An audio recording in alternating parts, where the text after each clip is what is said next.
It's Friday. You know what that means here on the Splash Play channel. Time for another Try Draft-a-lon. We're drafting the three big tournaments: Underdog's Best Ball Mania, DraftKings Millionaire, Drafters Main Event Championships, competing for $4.5 million in total today. And of course, we're going to have a fun time catching up with the news here. Justin Fields not dead despite the animated ambulance in my thumbnail. And of course, I'm already in a draft room here. Let's see what we got going on. 15 seconds before the draft starts. I am picking in the 8-hole. No names I know here. Did tee off or tip off the Discord for the fact. Oh, great. Love when the phone is going off here. Okay. Turn that off. Either way, though, love seeing some different names here, though I did tip off the Discord that we had 10 spots available in a BBM 20-second draft here. So definitely rooms filling fast for this time of year in July and August. So hopefully rooms will be filling fast for us today on stream, including in the back half here. Going to be drafting on Drafters today, so make sure you get in there. Use the promo code SPLASH to draft with me today. Of course, going to be drafting for $500K on Drafters, total points format on there. Stay tuned. And the deal they have going on, if you put in 5 best ball drafts, I believe today, or it might be this weekend, check out the site so you know for yourself. They give you 1 ticket for free. So a lot of deals on Drafters for people trying to get some more entries in, so make sure to keep that in mind. But Justin Fields, the big scare of the week, talked about it on my stochastic stream yesterday doing a DraftKings Millionaire draft. And it was one that definitely put the fear of God into me. I've been talked enough here how I feel like Justin Fields undervalued. I've even compared him to being a Jayden Daniels-like player in terms of how I view him and where he sits in terms of ADP. I've also said, too, believe that he's going to do a lot for Garrett Wilson this year, feed him the ball aggressively as really the only receiver of note. The entire Jets receiving core they have at this point with Josh Reynolds, Allen Lazard hanging on, but without his good buddy, Aaron Rodgers there. RB's going late here, by the way, and Bijan hanging around. I'm sure Khaleesi is going to scoop Bijan up, but have not seen a Bijan fall in a while, so maybe we'll get an interesting room today. But the Fields injury, apparently not a serious one. He has a dislocated toe, and it's not his big toe. So they expect him to be back. The exact quote from one of the NFL media guys, I think it might be Ian Rappaport, was that sooner than later is when he's going to be back. So Fields okay, but I see why guys like Robert from the Turd here posted actually in the Discord. First of all, that's a 9/11 joke, never forget. But come on, why the ambulance too soon? Yeah, Jets fans have endured a lot of QB injuries early in the season, which I didn't obviously remember Aaron Rodgers a couple of years ago. But it goes back. Many different QBs for the Jets have been tremendously injured. We got McCaffrey here. That doesn't really excite me. Malik Nabers excites me. I'm happy to get McCaffrey generally. Still want to be taking RBs early in rooms for the most part. But frankly, I don't want to get over the field on McCaffrey just because I keep getting a lot of 7 spots, 8 spots. Want to make sure I'm still taking Nabers. Want to make sure I'm still getting Nico Collins here. So McCaffrey, I'll pass here, and we will go Malik Nabers instead.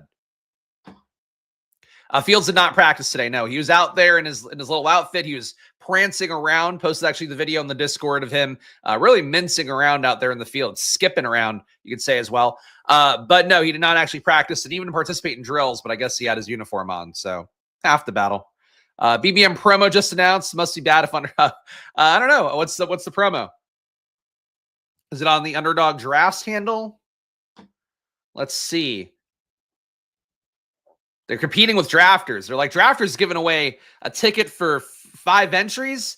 We got to show up now. Underdog Drafts. Let's see.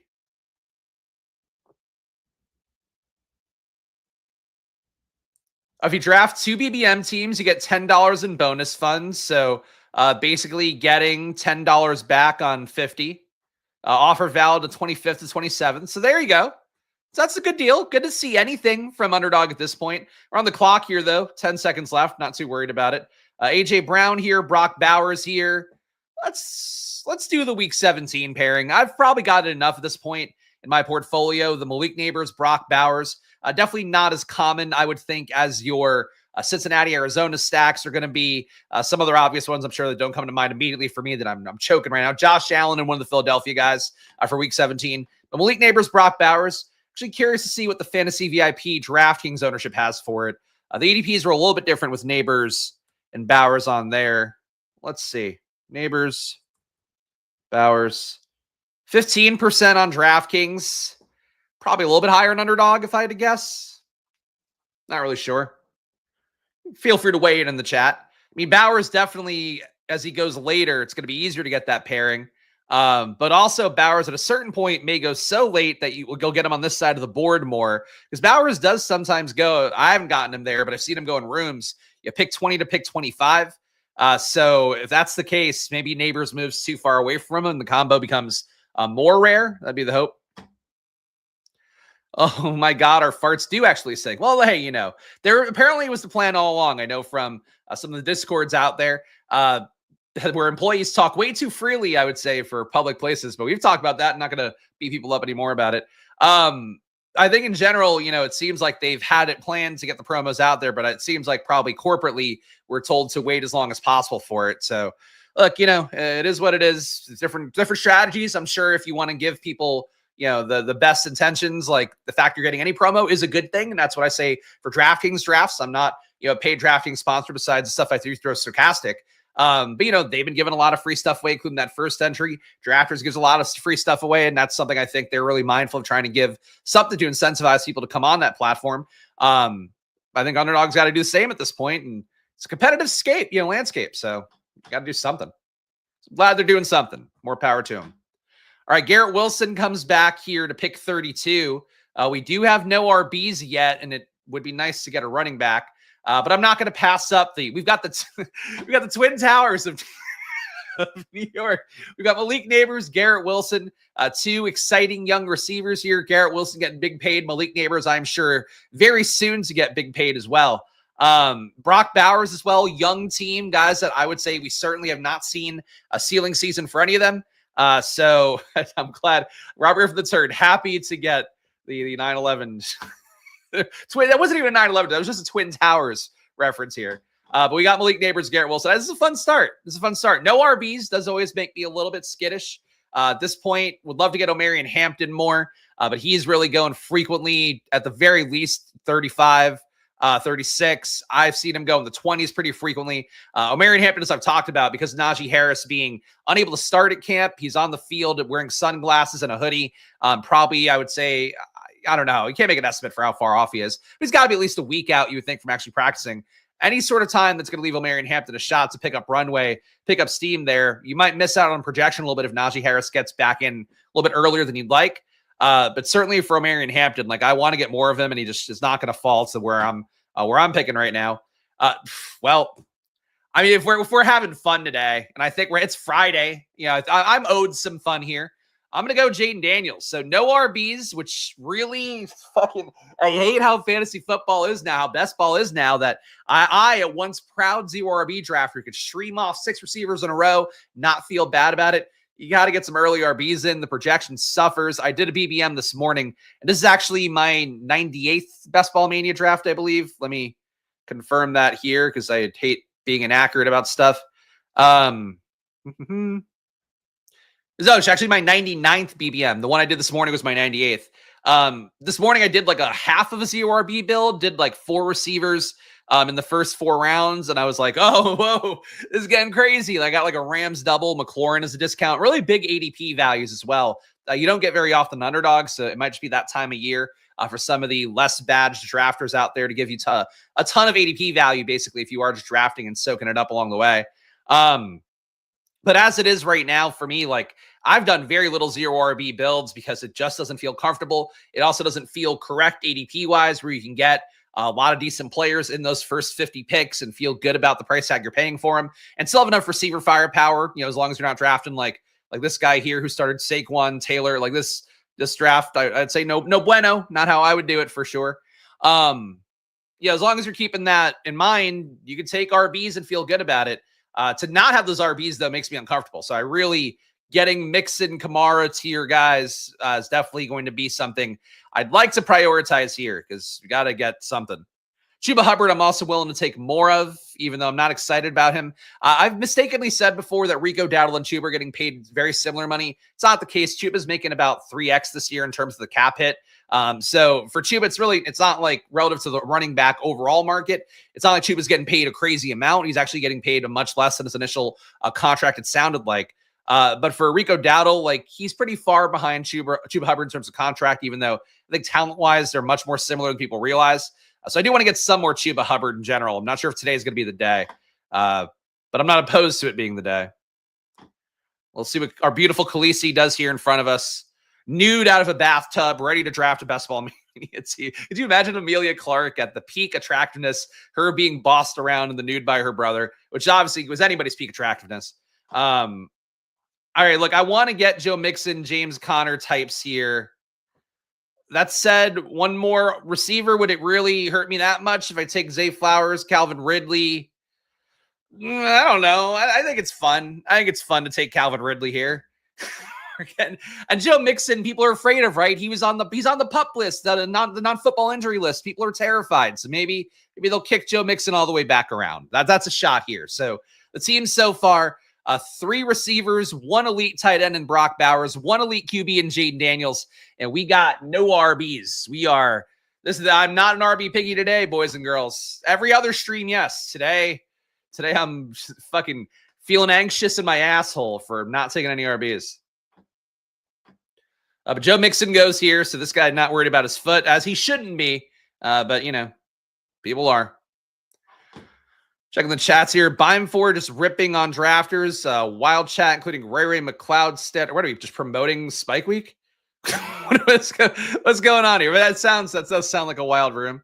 Ray McLeod, definitely not a potential beneficiary if the reports of there being more Kyle Pitts receiver opportunities. Not a good thing for Ray McLeod, who basically... The only reason he's even remotely in consideration as a play in general in fantasy football is because he played a ton of snaps last year. And he wasn't bad either. Like, I actually liked Ray McLeod a good amount when we did see Rondale Moore go out last year. It was actually a decent stand. And for a round 18 guy, he didn't like disappoint me or anything. But I do think for him, like if you have Kyle Pitts playing actual receiver, not even having, like if God forbid they do, 2 other tight ends in there that aren't Kyle Pitts, it's just not good for Ray McLeod. So something I would keep an eye on. All right, so we got to take another receiver, right? So decent value in Odunze. DeAndre Swift here, though, will make me feel better about the 0 RB build. So I got to do this. I really would love to get Deebo Samuel. Big believer in Deebo Samuel in this Washington offense, as I've talked about a lot on stream. I feel like I'm one of very few people that's kind of high on Deebo this year and having a bounce back year. That said, we need an RB desperately. I'm behind the 8 ball here, and I'm trying to be mindful of getting my RB projection be a little more sound this year. So even though I still want to have the upside for week 17, still want to be building teams with that in mind, have enough wide receiver firepower, all that, you got to take the DeAndre Swift medicine at this point to give me something I feel good about at RB. So team so far is a 1-1-3-1. There goes Deebo. Deebo, miss you, buddy. Jayden Daniels, a big believer in Deebo, guys. That's becoming more of a stand by the week, as I realize. Jayden Daniels, DeAndre Swift, our QB RB starts. Wide receiver, Malik Nabers, Garrett Wilson, Calvin Ridley. Fun top 3. Certainly need more there to feel like that room is well-rounded enough. Tight end, Brock Bowers. Should be a rare 2 tight end build for me with him, you would think, but we'll see what redraft the later tight ends.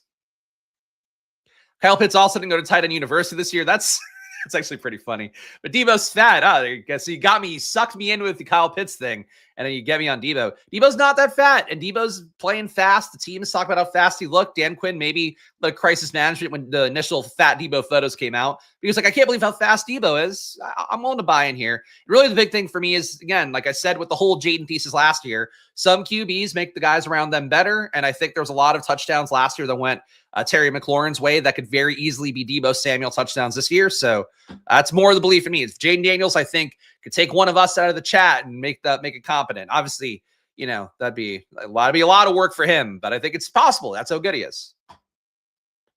0 RB is still a very viable build this season. I think more so on DraftKings than Underdog, but we're trying. I think this could be the year of tight end at wide receiver. Fannin, Pitts, and likely take over 50% wide receiver routes could happen. I don't think Fannin in year 1. I think Fannin has too much to overcome with Njoku there. And frankly, I don't see a Kevin Stefanski offense being one that would put Fannin in that kind of situation. So I find it hard to believe, but, whatever. It's all possible. All right, Tony Pollard here, again, trying to make it up at RB. Another guy I feel okay about, not terribly excited about. I prefer Tyjae Spears overall, but I think in terms of a projection, I would have Tony Pollard be higher projected overall. He was a guy that last year, a couple of weeks, Stochastic, I feel like, had him being the super chalk running back, even though nobody in the fantasy industry was talking about him, just because of the fact that he did have pretty good goal line work, had good volume every week. Not a Tony Pollard talent believer necessarily. He's still got a good contract though. So I've got a lot of Tyjae Spears. That should always be the case. If you take a lot of one guy, you should take some more of the other potential outcome, especially at running back where it's kind of binary a lot of times between your top 2 backs that are going to hit and how they hit. I'm getting Tony Pollard a good amount. DK week 1 pricing is out. Oh, that's fun. We can look at that. You look at that when we get to a slow period here in drafts, because I'm sure that's going to happen based on how these draft-a-lons go. And shout out to some of the people listening on Spotify. For some reason, more people downloading on Spotify lately. And I saw a nice comment from a guy, I think it was Jake. Shout out Jake out there if I got your name right. Left a nice comment on it. But check the show out, podcast form. Still doing it on Spotify and on Apple Podcasts. That's what they call that. The audio version of things. I don't put the video version up because I don't know how you would. I don't know how you would.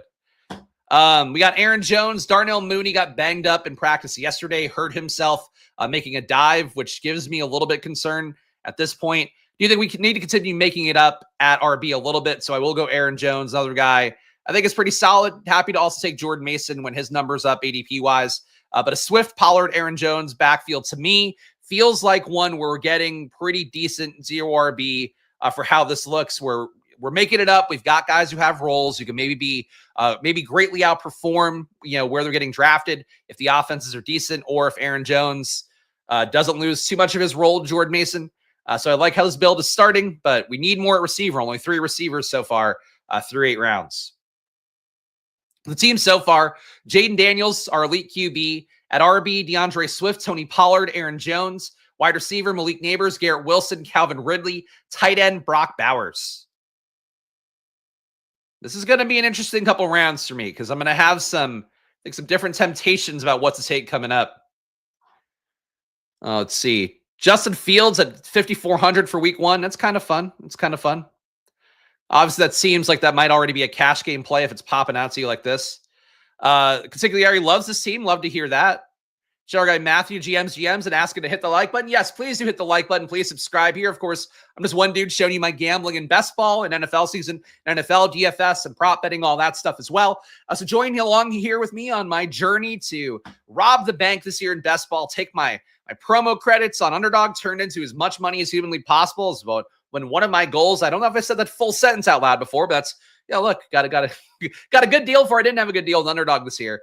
So that's what I'm trying to get happen for me. Same thing on DraftKings, all the streamed entries I'm doing this year between this channel and Stochastic. Drafters, same thing on there. That's what we're trying to do, is make the most we can on a best ball, because this year people are drafting shitty teams. That's the reality of it. Not to slight anybody. It's just I think people got confused by what they saw win last year, what didn't win for them last year when they got Saquon right, you got Derrick Henry right. You want to win all the money and you don't. I think it throws people for a loop a little bit, and a lot more stacking this year between QB and top receiver. But besides that, I think your chance to win money in best ball, I will say, would probably, in my opinion, be higher this year than would ever be. And I know it sounds like snake oil sales, but like legitimately, I would make that bet. So you have a 1-3-3-1 here. I don't think we can push Justin Fields all the way around, though Baker Mayfield is falling, and I guess it's possible. I don't know if I'm missing out on a ton here at receiver, so I am just going to take Justin Fields. He's back in practice. I love the idea of having 2 mobile QBs. Jayden not stacked up, but we have Garrett Wilson. As I've said enough times on here, I think a lot of people that take naked Justin Fields are going to find out come playoff time, maybe even in the regular season as well, that you just didn't want to have Justin Fields without Garrett Wilson. If Justin Fields hits his apex, it probably means that Garrett Wilson hit his apex as like a very nicely paid number 1 receiver right now. Nothing about this Jets situation so far in camp either is dissuading me from feeling strongly about Fields and Wilson. Obviously, if Fields had an Achilles tear, that would have changed the situation. But at this point, dislocated toe, I'm riding and dying still with this Jet stack and want to get more down the home stretch. Because I'm actually more like 12% Fields right now across everything, and I would like to get more. There do seem to be more donks than normal on DK. There are donks on all the platforms, I think, than normal. On DraftKings, I mean, I've said it on DraftKings sponsored streams even. Like, I feel like there are literally 2 to 3 dead entries in every single room that you're in. So really on DraftKings, I think you get a real edge. And Underdog, though, normally such sharp drafters, and it's not always the case at this stage of things. Luther Burden does not solve any conundrums for me right now. This is tough. I hate this. I'll take the shot on Luther Burden, I guess. Need more at receiver than him, though. That's brutal. This is what happens when you don't get enough of either RB or receiver, and you're taking your elite QB, taking your elite tight end, is you just end up a little bit low on draft capital at both positions, and the rooms end up a little bit too thin. Maybe got a little too balanced. I had to hit RB though, so this is a tough one. And see if I could pull the plane out. Like I like the parts of the lineup that we have. The parts of the lineup that we don't have, I don't like right now. Like what our wide receiver 5 is going to be, I don't like. What my RB4 is going to be, I don't like. That's my issue. Sure, guy Tyler here. Tyler on pace to get 15% of the winnings on the Coach Week Index stream. Or is that what I saw on the Ship Chasing Discord this morning? But Tyler doing a great job on his channels as well. The Typhel Chower channel. You got both Tylers on there. You got Best Ball Guy as well, debating things. They're doing the thing where you like have fun talking to each other, which is crazy, to think about in this podcast world. Oh, you canceled it. Oh, okay. Oh, that's tough. Because of him not sharing money. I think so. The controversy, if I'm to understand it, is that the Coach Week Index guy is not sharing the winnings for people that he has on stream. And it is a generally regarded industry common courtesy where if you do a stream with somebody, the team makes week 17, has an appreciable amount of winnings that come in, you then split it with the person who you're on stream with. But, like it's, if you're not a regular stream gambler, I could see how that might be confusing. But I think that what I thought somebody said was that he was like, the Coach Week Index guy said he would tip 15% of the winnings to his guests, which feels, I don't know. I wouldn't cancel an appearance over it. I mean, if he's doing it as a bit, which he might, because he is, he fancies himself a funny guy. But I don't know. Yeah, people LMAOing. I mean, gamblers, I think people who are aggressively in that are in it. Oh, you were in that stream with Liam? Okay, there you go. Yeah, I saw the clips on the Ship Chasing Discord and thought it was funny. As you should dog him for it. I mean, look, if I don't like booking guests because it's just, I just like to do the streams when I do them. I like to get through what I have to get through. And it's, and also I got yelled at by Best Ball Twitter. Didn't want to suck anybody else into that. And now everybody gets sucked in anyway. So my bad. But like if I have somebody on stream, you split the winnings. Like Pete and I would split the winnings. Like, like I don't get it, but yeah, people's brains work differently. I'm going to go Marvin Mims here because I really feel like my receiver room is great on the top 3. Hate having Luther Burden as wide receiver 4. So I want to get a little bit more in here. Think we'll head a nice RB pocket where I can cruise to 6, maybe 7 RBs at this point. Really think it's probably a day with only 2 QBs, 2 tight ends for me because I think we've got too much capital that we need to make up at RB and receiver. So we'll see what we got this next pick coming up here. Some people's brains work. Yeah, I mean, and I think it's, again, I haven't gotten the sense from, and I do think for what it's worth, and I was one of the first people that said the guy's doing great work. I do think he does a very good job, the Coach Week Index, actually tracking this stuff, giving people actionable data and all that. So don't take anything I'm saying here as like a slight. But I never really got the sense from some of the stuff that he's posted that he was like a native gambler. Like I think he's coming along with gambling now, likes doing best ball drafts and stuff. But I think that would be, if I were to give him, courtesy or grace, not everybody is in the streets. Like not everybody's a former poker bro. And I think that sort of would be my read if I were to interpret it. There you go. So you're saying it's true. That's sort of what I would say if I'm going to try it again. Sometimes you got to give people grace, and I'm not always good at it either. It may shock you to hear. We got Ray Davis here, who had decent red zone work last year amidst James Cook having a 16 touchdown year.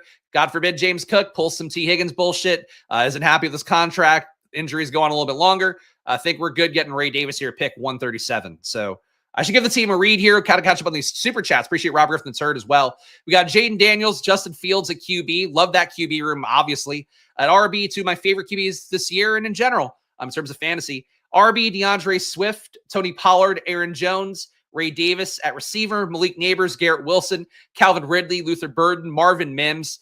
If you like Luther Burden, this team feels a lot better. Getting Mims as my wide receiver 5 is generally my cutoff, but I usually want my wide receiver 4 to be better than Luther Burden. No respect to Luther Burden, but he's hurt and he keeps getting hurt, and he wasn't a great targeter anyway last year. Think that he can do a lot of great stuff after the catch. That's going to make Ben Johnson want to give him the ball. I do think long-term, if he's not a total bust, he will probably be your DJ Moore replacement in Chicago. I just don't think he's your wide receiver 4. I think he's better as a 5. I think he'd be better as a 6 even, with him just not being in training camp so far. That's a team. I think the team, we're doing okay. A little bit uncomfortable for me, but that's sometimes how you'll find your better builds in best ball, as you guys know. The great autism where I got to read the super chats first. So another month of squad. Love to see that. Long time here, 25 months. If you guys are members, and there are still about like 30 of you that are members on the YouTube channel, but not in the Discord, please get in the Discord, the Splashway Discord. Great place to be. If you're new around here as well, great place to talk ball. I drop literally every news update I find it's interesting throughout the day on there. Interesting tweets as well, not just feeding you the underdog feed and going whatever. There is that on the channel too. Like I do just take in the underdog feed and with every post on there and make a Discord post for basketball and football. So check it out. Really trying to make the Discord a valuable asset for you guys as much as I can. And that's going to go on all DFS season for NFL, for NBA this year as well. Going to be a bigger focus for me too, because we'll have the Discord the entire year. All right. 2-4-5-1. Need more at RB still pretty desperately. There are guys I like here, including Trey Benson. So let's not overthink it. I'm going to take Trey Benson here. Tyler Algier, I think a similar bet, but ADP-wise, there's a pretty big gap. Najee Harris, just still not a click I want to make, especially in this room where I want to get a little bit more upside plus projection. I think Najee maybe helps projection out if you assume he's full health, and I don't either. So no Najee Harris for me here, though he's a pretty big value at this point. We got Jayden Daniels, Justin Fields, Swift, Pollard, Aaron Jones, Ray Davis, Trey Benson. This is, to me, what a modern zero RB room would look like. If you get any thinner than that, obviously you could add some rookies in if you want. But if you're doing anything thinner than that, I think you're messing up zero RB this year. At receiver, Malik Nabers, Garrett Wilson, Calvin Ridley, Luther Bird, Marvin Mims. Tight end, just one, Brock Bowers. So they're going to do great in the onesies as long as those guys are healthy. I mean, and the receiver room's got good stuff up top. Excited for this. Hello, David. Just a hi, simple hi. I appreciate that. Can't see Najee blowing up any teams. Get it? Ooh wee. Oh, that's funny. And blowing up too. You could have also done the bit phrasing on as well. The super chat for Robert Griffin III. Here's some money. It is in fact payday. Oh, thank you for that. I appreciate that. Hopefully, hopefully that's not just half your money. You're like, I'm giving it all to you streamers today. Here's $10, but I appreciate Robert Griffin III. Well paid. I'm joking, obviously. Some people out there might actually only get paid $10. There was some dude on Reddit complaining about his paycheck because he has like $800 in insurance, but only makes like $1,200 a paycheck. And it's like my God, you don't have to put money in your 401k if you make like $1,200 a paycheck. I think you're probably okay at that point. Hunter Henry here, nothing really too exciting. I'm going Thielen if I got it in. All right, Thielen got it in. Need more at receiver. Jack Besh is not more at receiver. Cam Ward, Brenton Strange, both guys I like, but for this build, they don't make sense. Hunter Henry would have made some amount of sense because we do have the Jets New England bet that we have going. But at this point, 2-5-6-1, we can add one RB, maybe two. Feel good about that. I think that's how I'm going to play it right now. So we'll wait all the way around here. Jerome Ford going 163. Did post accidentally in the ship chasing Discord on Pizza Pizza Kingdom channels, along with on the Splash Play channel. Basically, so far for Cleveland training camp, and people love Dylan Sampson. I get it. He's got good athletic testing. The film bros have been hyping him up a bunch. If you watch the film, you might even like seeing him just without having a kind of a naked eye, without knowing film bro stuff like some of those guys claim to or actually do. For Dylan Sampson, though, the big thing to me, and this is what I posted about, he's playing right now, some first team, some second team throughout minicamp as well. He was playing first team, second team as well. Some, actually had some formations alongside Quinshon Judkins, who's now a non-factor, and the team's actively talking about potentially not having him get a contract at all this year. So I really would continue to not draft Quinshon Judkins no matter what. But for Sampson, like, he does have a shot to win it. But right now, the backfield, number one, Jerome Ford is what the Athletic was reporting. Number two, Pierre Strong, who's always looked good at Cleveland since he moved on from New England. He hasn't gotten a lot of touches, but he's been, I think, a little bit better than people realize. He's the number two back right now. Sampson can beat out both those guys like they're nobody. And Pierre Strong's numbers, I mean, negative 0.03 EPA per rush, not great, but certainly nothing you're going to worry too much about. Pierre Strong hasn't had the opportunity to do a whole lot, though. But I think they like him, and I think, he's played on special teams as well, which certainly helps you be on the active roster, perhaps more than Dylan Sampson will be able to. I would caution against Sampson a little bit because I see him going really high in every room, and like, you have Ford at much cheaper, even if he is going 165 here. I just think there might be better ways to do it. Cam Ward falling here. You're not so like, I think the sidekick would tell you the legendary upside tool to take the QB3. So let's listen to the sidekick. We're not using it here on stream, but apparently even with elite QB, they want you to absorb a third QB if possible. So we'll go Cam Ward here. A little bit of a deviation from what I was thinking in my head, but I feel good about Brock Bowers at tight end. Feel good about the RB room now. That's what we got so far, with one more pick coming up here. So it comes around the bend. Not getting Zach Ertz also, for the record, threw me for a loop. Thought he would come right back to me, but he goes one pick before, so whatever. But apparently, if you guys are people, obviously during this DFS here, I'd show you guys a lot of sim stuff with the Solver and ETR's data, with Stochastic and their data. If you are Sims lovers for best ball, Legendary Upside Sims, from what I hear from everybody, apparently really do push 3 QBs a lot, even if you have the elite QB.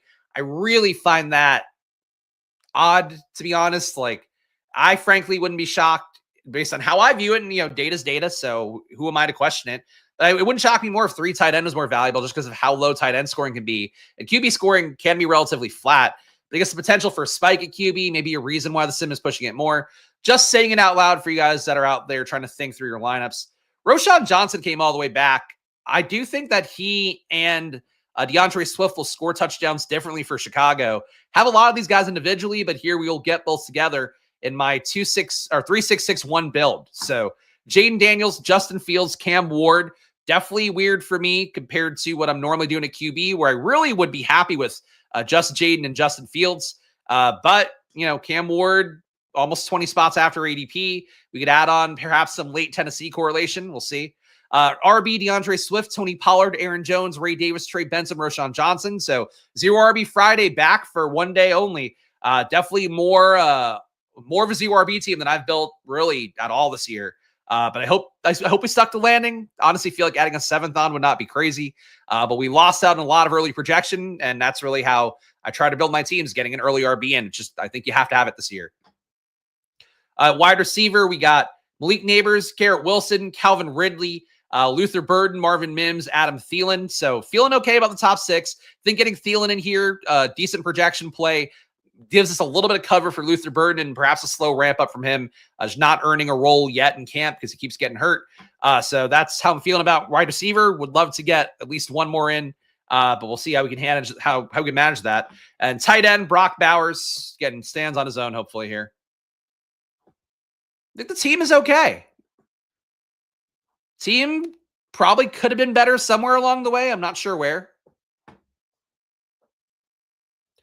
Let's see. Arroyo going round 15 when Fant wasn't being drafted is weird. People are weird.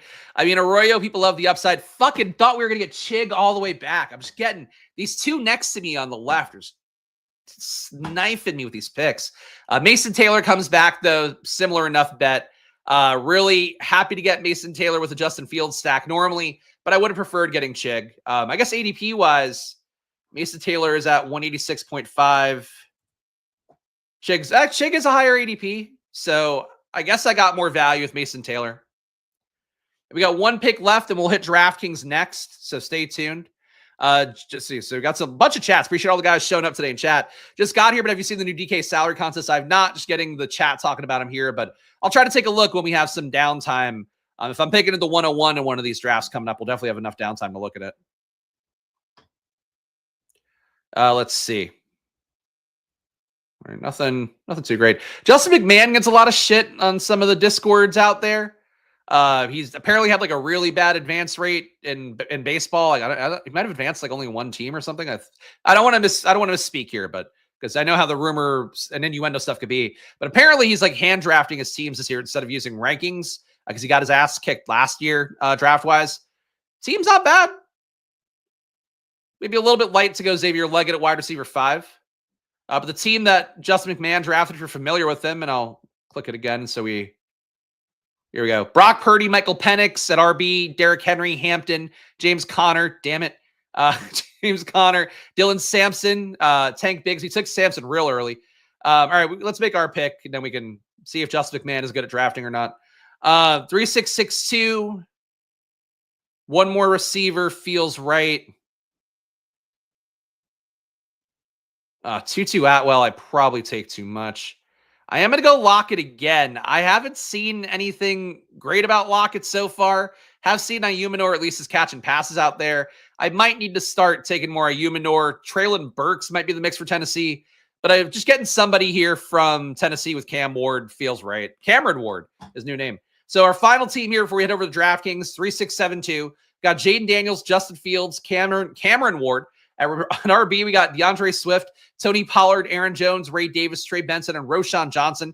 Pretty good values here. Trey Benson way after ADP, Roshan way after ADP. Aaron Jones, decent ADP click. In fact, might be unique to have gotten him with this RB room overall. I think that worked out well enough. A receiver, Malik Nabers, Garrett Wilson, Calvin Ridley, Luther Burden, Marvin Mims, Adam Thielen, and Tyler Lockett.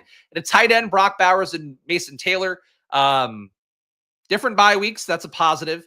Bowers should carry most of the water there, but Mason Taylor caught a touchdown in training camp, so we're cooking now. All right, Justin McMahon's team. Let's see. Where are you? All right, so he's got Miles Sanders at wide receiver, Drake London, Juwan Jennings, like both those guys, Josh Downs, Matthew Golden.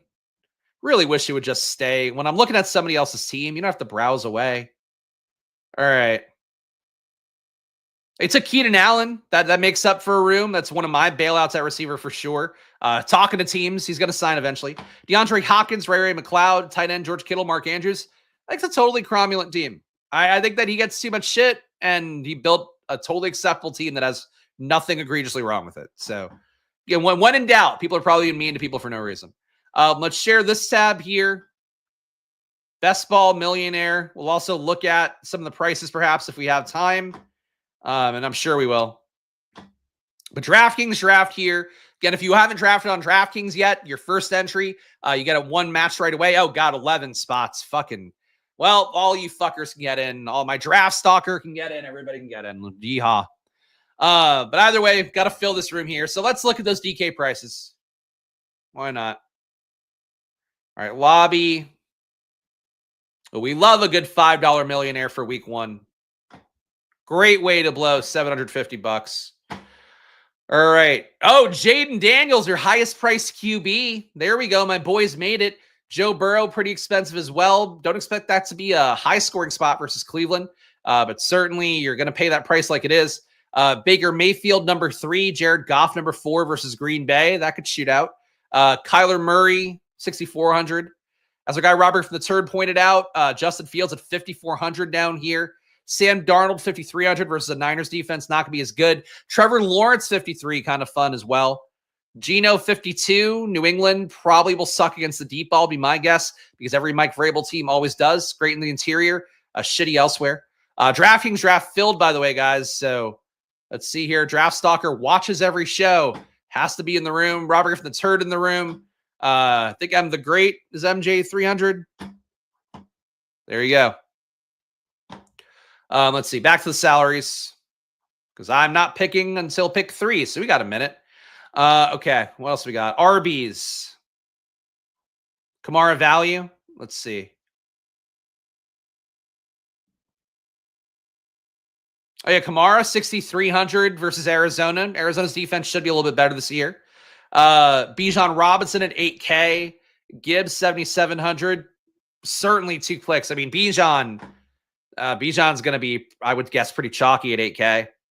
Gibbs people love. We know that. Chase Brown, pretty cheap at 6,600. Certainly Cleveland, you would hope would be more stout defensively because that offense is going to be dog shit. Breece Hall, people love him, 6,400. Pittsburgh and their Super Bowl ambitions, paying everybody on defense, probably not great. CMC at 7,300. Yeah, it's a little cheap for him, for sure, if you believe he's going to be that kind of guy. Kyron at 6,500 versus Houston seems pretty neat. Mixon at 6,200. I don't hate that either. Connor, this range is nice. Brian Robinson, 58. I'm just literally reading salaries, but the ones that seem interesting to me. ATN, a lot of Tank Bigsby touches so far in training camp. He's leading the way based on the guys chronicling things. We'll keep looking at salaries here. I'm on the clock. We'll have some time in between. But anyway, fun. Always fun to get those salaries out. It means absolutely nothing to me right now until I actually look at data, look at Vegas totals, stuff like that. Lawrence seems fun for week 1. We're just making the bet on Liam Cohen imparting the offense and making it good. I think that's definitely got some appeal. I also have a good amount of Bigsby. He's going to come up now, though. I honestly wish I'd taken more. A lot of good RBs in Bigsby's range where he's been going. But yeah, Bigsby leading the way. Tootin in the mix, probably more than I would think right away, but we'll see how he gets in and out of the doghouse. I mean, so many RBs up top. I think we got to take one of them. I'm trying to get more Bijan everywhere. It does seem like Saquon has reestablished himself here on DraftKings with 3.1 ADP. But I'm going to go Bijan here. Pretty cozy doing it. We are live for my standard DraftKings Bijan Bucky draft, which is owned by a good amount of the field. Based on the data from last month, Bijan and Bauer is not a common combo. Bijan and Bucky, 14% owned. Could certainly be worse. Bijan and Jonathan Taylor, I feel like was appreciably less owned. Yeah, 12% for Bijan and Jonathan Taylor. Only 8% for Bijan and Omarion Hampton if we want to do something weird. I don't know why I would, but we could take Omarion Hampton to pick 27. There's no chance Hampton would come back to 46 at this point. So maybe. Jane's about to rise 5 spots because of salary. I don't think so. Hey, we're back to the board. Sorry, I forgot to click over. DFS already. I have 62 BBMs to do. I mean, look, there's a lot of time left. We still got, I mean, how many days until September 9th? I usually look this up before streams. You have 41 days till NFL season, guys. So strap in. Preseason, I think, is next week, right? So that's Hard Knocks coming up next week as well, I believe.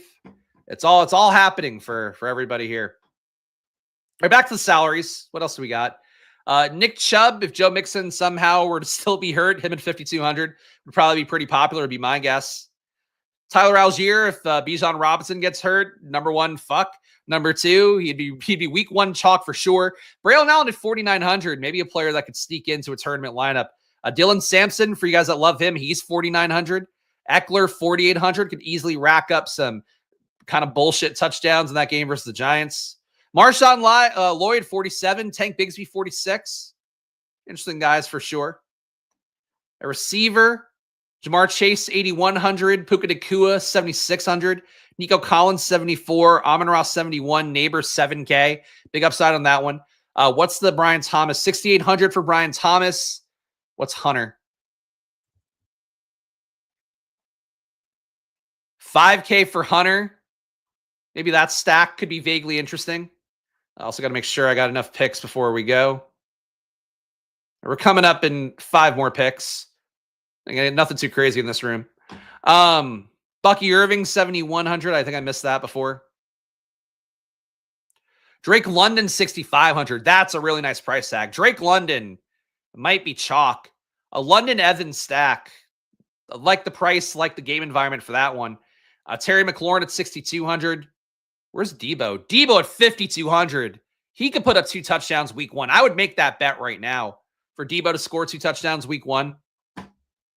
That's a nice price tag for him for DFS. Olave at 51. Ridley at 5K. Denver's a tough matchup for the first game for Cam Ward. Mooney's got the upside. He's at 5K. This is actually a really nice price point for receiver. Jayden Higgins, 4,800. Kirk, 47. Oh, man. Well, we're going to have a lot of guys to play week 1. We'll look at tight end next after we make these 2 picks. All right, Bucky Irving comes back. Hey, I'm a simple man. So we went 0 RB last time here, whatever. Yeah, I'm an RB piggy. What am I going to do? Scarfing up the Bijan Bucky combo. Easy. Great. I got 35 points a week at running back. Oh, no. What am I going to do? I'll get receivers.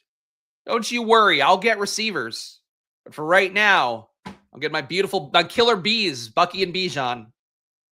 Let's see what Juicebag does here. All right, so Juicebag gives me another player here that works out perfectly. Garrett Wilson. Let's do it again. Let's get a field stack going. So Garrett Wilson, wide receiver 1 for me. Bucky Irving, Bijan Robinson. Loving all these guys together. We're talking DFS week 1. Everything's coming up Spags right now.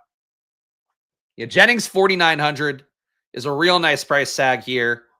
Shaheed 4,600. So you've got that New Orleans stack. Again, I hate Tyler Shuck. Think that he was really not as highly graded for me as he was for the Saints. And obviously, football teams should know more. Ricky Pearsall 4,500. Pierce 4,400. Cheap here. Romeo Dobbs 4,300 when he has been the defined starting outside receiver.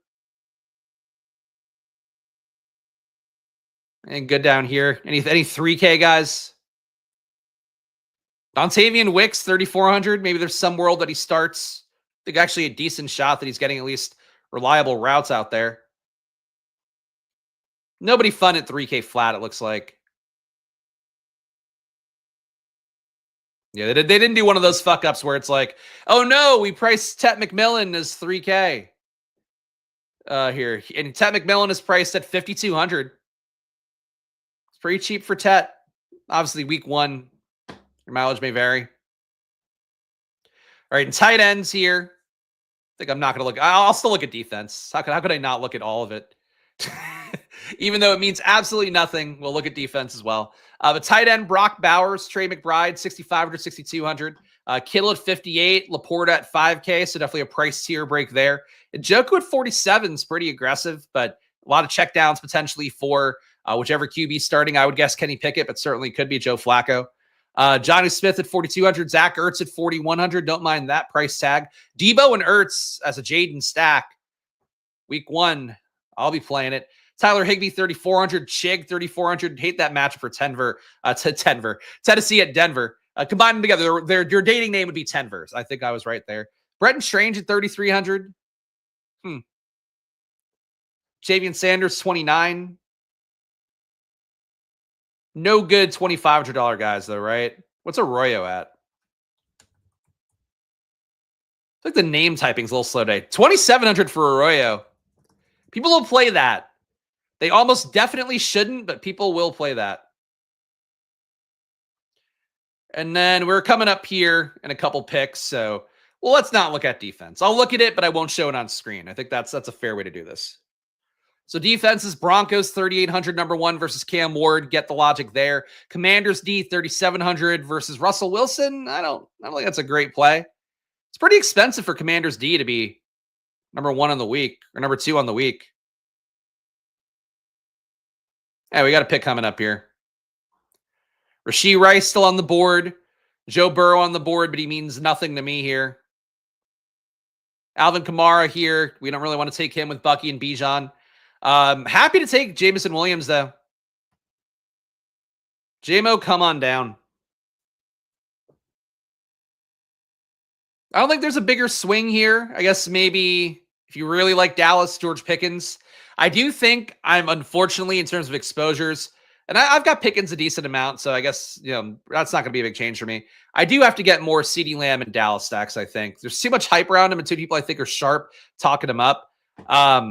Still have my concerns. Still think they're going to run the ball a lot. Still don't think you hire an offensive line coach as your OC if you're not going to run the ball a lot. But let's make our pick here. Cortland Sutton at pick 51. Sure. Nothing correlating too much at this point, but we got Bijan Robinson, Bucky Irving, Garrett Wilson, Jameson Williams, Cortland Sutton. So 1 really good offense, wide receiver 2, 1 wide receiver 1 for a mid-tier offense that if we hopefully, probably could be a dog shit offense, I guess. And Cortland Sutton, wide receiver 1 for, I would say, a mid-tier offense. I think the Jets will be mid-tier. Vegas totals don't support that, though. Vegas totals have the Jets like bottom 5, I think. What does Vegas know? Says the man who's going to lose all the money. Cheap defenses for week 1. Carolina Jaguars seems like a sneaky shootout. Maybe. I don't think that's a crazy take. Your cheapest defenses for week 1, Titans D, Giants D, Browns D. Certainly a lot of dropbacks going against Joe Burrow. I think that's an interesting one always, even though Cincinnati's offense should be great, obviously. Panthers D. Saints D, probably not for me. Texans D, if you got Jimmy Garoppolo starting. Seahawks D should be really aggressive, though Brock Purdy doesn't shit the bed too often. When he does, though, he does really, really shit the bed. Your defense hard to have a lead at this point. That I got to actually look at. I just started watching, and rule number one about Dallas, if they say they want to run more, expect more passing. I mean, they're saying they want to pass more. So I think that's the thing to me. Like, again, you don't bring in an O-line coach if you do want to pass more. And also, like, all the training camp clips, like, they're kind of like low A-dot, thrown into space stuff. But again, like, I still think that could be valid, in particular on DraftKings for PPR. I think they might be a check down yak team more. I'm not sold. Like, I'm not sold they're going to be good. I think people out there like really have big, oh, Dallas is going to be great this year kind of stands. I don't feel that way, but I don't want to be like totally zeroing myself out. Like last year, like even teams like the Jets, I was so low on. I feel like I was right. I don't think the markets were right about that, but I still probably wanted to have some exposure there for when there were good games. And certainly the upside for Garrett Wilson, Breece Hall in like week 17 would be huge. Was huge last year, even though Breece Hall fell off the cliff. I don't want to box myself out on teams that have the upside still, and Dallas clearly has some kind of upside. But I'm not going to be above the field on them. That much is for sure. We got picks coming up here. So a 0-2-3-0 build, so pretty well balanced so far. I'm not going to have any big needs. Certainly with Bucky and Bijan, I think we're pretty comfortably able to push RB a little bit further along. But adding a third strategically could be a move too with this kind of team. All right, Jerry Judy goes. We got Olave, Jennings here. Jennings is the one I like more generally. But Olave, I have no issue with. Really, I could take either guy. Would love to leave this area with both somehow, but I don't think that's going to happen. I'll go Jennings. I'll just err a little bit more on the side of the guy that doesn't have a bunch of concussions, I guess. Though Chris Olave is priced higher for NFL Week 1 DFS. So maybe I fucked up. $200 difference between the two guys. Been a good room to get at my exposures and what's tucked under my shorts. Thank you. Thank you for that. Why is it tucked? I mean, tucked implies you're going the full mode of putting in your butt cheeks so nobody knows you have a penis. I would say that's what I hear when somebody says tucked. We have 4 receivers, 2 RBs. Man. Mahomes, no correlation with him. Shakir, not crazy about. I'm going to go up and get another RB. I like Brian Robinson and get him out. I know the field sometimes not crazy about him ADP-wise. He's going more in the mid-80s area, though. He might be moving up a little bit here. Brian Robinson, 82.5 ADP on DraftKings at this point, so that wasn't that big of a reach. We got the 2B Robinsons. I really just didn't feel like there was anything at receiver. I was dying to get there. Don't want to reach for a QB at this point, so I'll add our third RB in. It's large. Thank you for that. The tuck rule. Yes, that's the original tuck rule for sure, is tucking your penis away into your butt so people don't know that you have a penis. That's how it goes. Travis Etienne at 76. I don't feel bad at all now about taking Brian Robinson at 75. It was just basically, to let you guys in on how my brain works. Looking at the board here, when at least for me, what sometimes stands out, I see a bunch of receivers backed up, couple tight ends, couple QBs. There's only one RB that's visible and that I want to take, so I just grab that guy sometimes. That's what I did here, and it seems like it made a bit of an RB panic with ATN then going very early, and Pollard also, I would say, going earlier than normal for sure. So that's how that goes. I don't tuck for other people. I tuck because it feels good. Glad to hear it, guys. Glad everybody gets to have fun tucking their genitals away in chat. But if you out there enjoy tucking your genitals, number one, make sure to join the channel or subscribe to the channel right now with the like button. Leave a comment. The official home of tucked away penises is what I call Splash Blade over and over again. And of course, make sure to join the Discord as well. If you join the channel for $5 or my Odd Shopper Tales package, I would just join the channel because we're on this channel. Join down below. You're added to the Discord immediately if you click that link in the description. Very easy to do. Great place to be as well. All the news updates that I could possibly put in that I think actually matter, I drop in there. A lot of great guys talking about stuff as well. Talking about their teams, talking about their takes on stuff. And really, that's been my goal, is to build a nice community here that's not too big, not too small. We don't have to tuck the community away. But join the Discord if you can. Great place to be. And play on Drafters as well. We will be drafting on Drafters coming up next after this DraftKings draft, because I couldn't have a try draft-a-thon without the last leg of things. And on Drafters this year, you are getting the special deal right now, in particular today. If you draft 5 teams, you get 1 for free. Obviously on DraftKings, if you draft your first team, you get 1 for free as well. For Drafters, it could be your 50th, and you still get those 5 teams in. You get 1 for free. So check it out. Drafters.com, promo code SPLASH. Does support the show. Drafters is helping me put on streams with all 3 sites, because the other sites don't let you do that if you're partnered with them. But Drafters does, because they care about people actually playing best ball, which is good. So go. my ad reads, my impromptu ad reads really zing. Join the squad. It's a good time. I agree. I have a good time in our Discord, which is all I could ask for. I'm always great at segues. That's what I'm not riding, though. I've never ridden an actual segue. In particular reason down in Shaheed at cost versus Olave? Not really. I think Shaheed's an okay click. I think for me, if he's wide receiver 4, I'm okay with it. If he's wide receiver 5, great. So I think that's mostly how I view him. But I think really the big thing for me is, like, I'm not really prioritizing New Orleans' offense. Maybe I should, because I really do think highly of Kellen Moore. I just hate Tyler Shuck. That's really the main thing for me. Just not very high on him as a prospect. Really don't think he was great at Louisville. But, he'll have a shot to be good and prove me wrong for sure. I mean, we know how it could be pushing a guy like Justin Fields around the curve. I don't care about his injuries, whatever. He's fine enough for me. Justin Fields, come on down. I don't need the pick 99 ADP dip for Justin Fields. I could take him at pick 94. Exact same thing for the most part.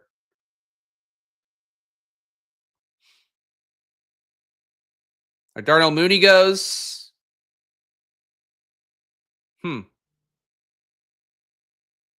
What's this guy going to do? All right, he takes Jalen Warren. So I'm low at receiver. I've only got 4. Low at RB. I've only got 3. But Travis Kelce here, 20 spots after ADP, is just too cheap. I do have enough of the bet on Denver as it is with Cortland Sutton. So I'm taking Travis Kelce here. We got Justin Fields, Bijan Robinson, Bucky Irving, Garrett Wilson, Jameson Williams, Cortland Sutton, Travis Kelce, Juwan Jennings, Brian Robinson Jr. is our team so far. So a little bit lighter at receiver than I would like to be. I think we'll still be okay getting the 5th guy that'll be passable to me. RB, definitely a little bit behind as well, but we've got Bijan and Bucky. So, like, what are you going to do, really?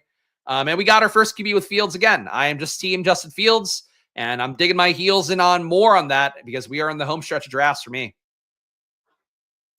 Travis Veltzy, yeah, hopefully he's nice and thin. He's on the Taylor Swift diet. You're getting an 8-year veteran QB in Shuck. That's true. He's been around for a while. I don't get why. Like, I get Shador had his baggage.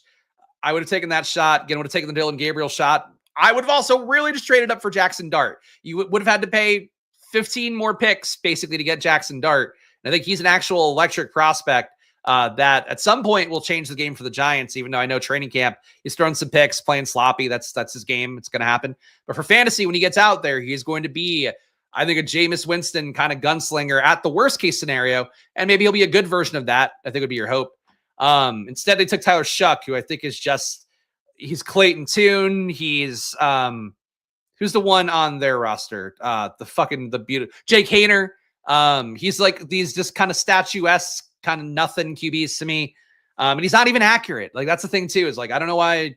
I don't know. The accuracy stats are very easy to find. I think a football team probably has access to them. Take a QB if you want to have just like generic whatever QB. At least take a guy who gets the ball from point A to point B, like gives catchable balls at a high rate, and Shuck doesn't do that.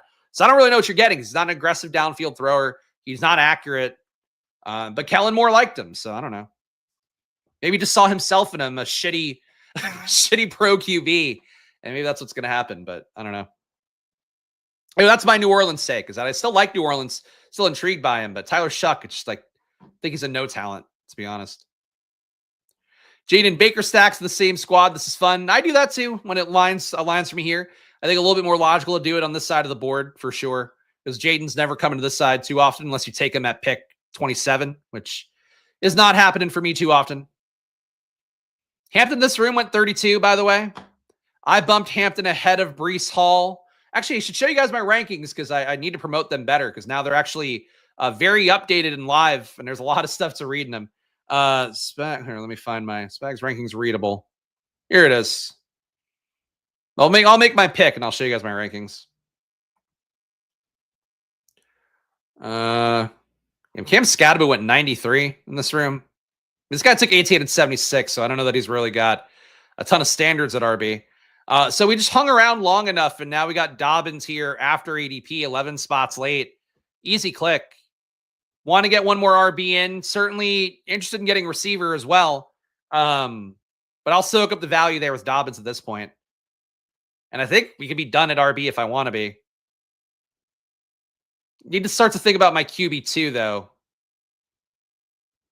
So we lost out on pretty much all those guys. The fuck did that guy take? Oh, he took Shaheed. I would have been willing to take Shaheed here.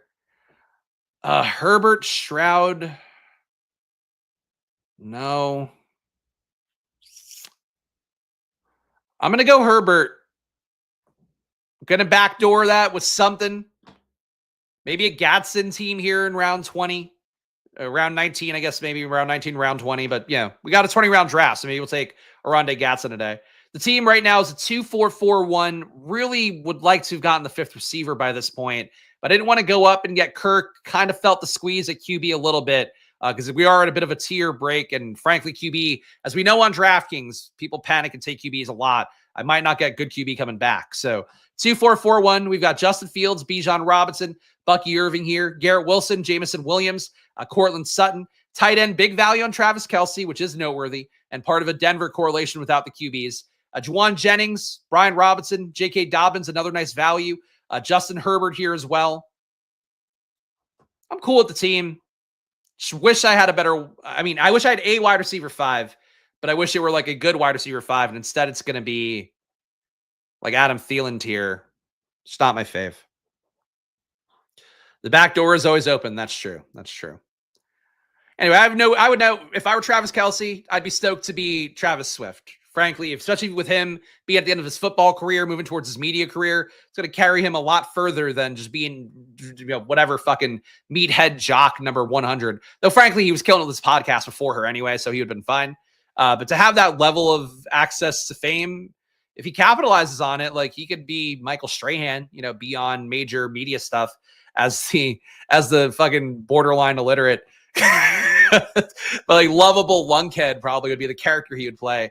National media, but he'll do well for himself now that he's got her backing for sure. Even better, living the dream. Can you imagine how many best ball views I'd get if I were dating Taylor Swift? Oh, it'd be unreal. It'd be a real odd audience. It'd be like, hey, I'm taking Justin Herbert here, and they'd just be asking questions about what she ate for breakfast, what her poop smells like. I'm like, I don't know. She got a potpourri. They're like, what kind of potpourri? Like, I'm trying to build a 0 RB team here. It takes a lot of focus. So probably for the best is really the main thing. For Taylor Swift, for me, who needs the $1 billion, I don't know, man. I think we'd be doing like 10K. 10K for a best ball stream because you're dating Taylor Swift. Again, those 10K would probably not be valuable members of the community. But boy, if you get them playing pick'ems, an underdog would be back. He'd be back here ready to negotiate. All right, we got a pick coming up here. One very obvious click on the board for me. If he doesn't get taken here, and I hope he doesn't, which might be the first time anybody's ever said this about this guy who I would like to click now. All right, we got Quentin Johnston. We did it, gang. Quentin Johnston, wide receiver 5, come on down. I can live with it. He's a starting receiver. Do you think Trey Harris is more talented? But I don't know. He's going to pass him up in year 1. And Quentin Johnston, people get so fixated on the drops. Drops are like turnovers in basketball. It's just a sign you're getting opportunity, if nothing else. Would prefer he not drop them. I think that'd be better for all involved. I'll make that brave take. But the same token, Quentin Johnston is completely fine. So funny though, like really the only player you see dropping passes in training camp is Quentin Johnston. If you're on Twitter, just like that's it. He's the only player who's ever dropped a pass. You know who else dropped a pass? Jesus. You know who else dropped passes in training camp, though? Jamar Chase. You know, it happens. His rookie year, sure. All right, we got 2, 4, 5, 1. Really think receiver would be nice here, but hate how this looks at receiver. Ray Davis, still a good click. Stafford, not a pick for me. Going Ray Davis again. It's a big Ray Davis day. Ray Davis, RB5. Just don't want to reach for Kyle Williams. Don't want to reach for Cedric Tillman. I'll let receiver come to me at some point. That's how we're looking right now. Let's give this team a read here. I'll catch up on chats. We got Justin Fields, Bijan Robinson, Bucky Irving. At receiver, Garrett Wilson, Jameson Williams, Cortland Sutton. Tight ends, Travis Kelce. Got the big value on him, even though definitely was not a part of my roadmap. Juwan Jennings, Brian Robinson, J.K. Dobbins, Justin Herbert stacked up with Quentin Johnston. So we are so good to go there. And Ray Davis as well, our fifth RB that we absolutely don't need. Like Bucky and Bijan are going to make this starting roster, assuming everything goes as normal, like every week. I don't know what I'm doing at RB. I think I've taken too much capital at RB, but it's okay. We'll survive. Better than Robert Griffin the Turd with Bashal Tootin as RB3. What is this? My God. It's worse than the Lemon Party avatar he's got. Shit, not Jesus. Jesus prominently featured in media this week. If you haven't watched the South Park, I don't think I mentioned it on the Stochastic stream yesterday. Maybe I did. It all blurs together. But watch the South Park from this week, especially if you are somebody that, you know, is not going to be really offended by it because it's making fun of your precious. But it's nice to see comedy actually try to take risks and do something different, even if the something different is using AI to make a small talking penis for a political figure. But I really think that was an encouraging thing. Other thing I'd recommend too, Dexter Resurrection. If you ever watched Dexter, really happy with how the original Dexter prequel went. Original Sin is what that one is called. Thought that was much better than the Dexter New Blood follow-up, which we saw early because Alex is working on that through her job.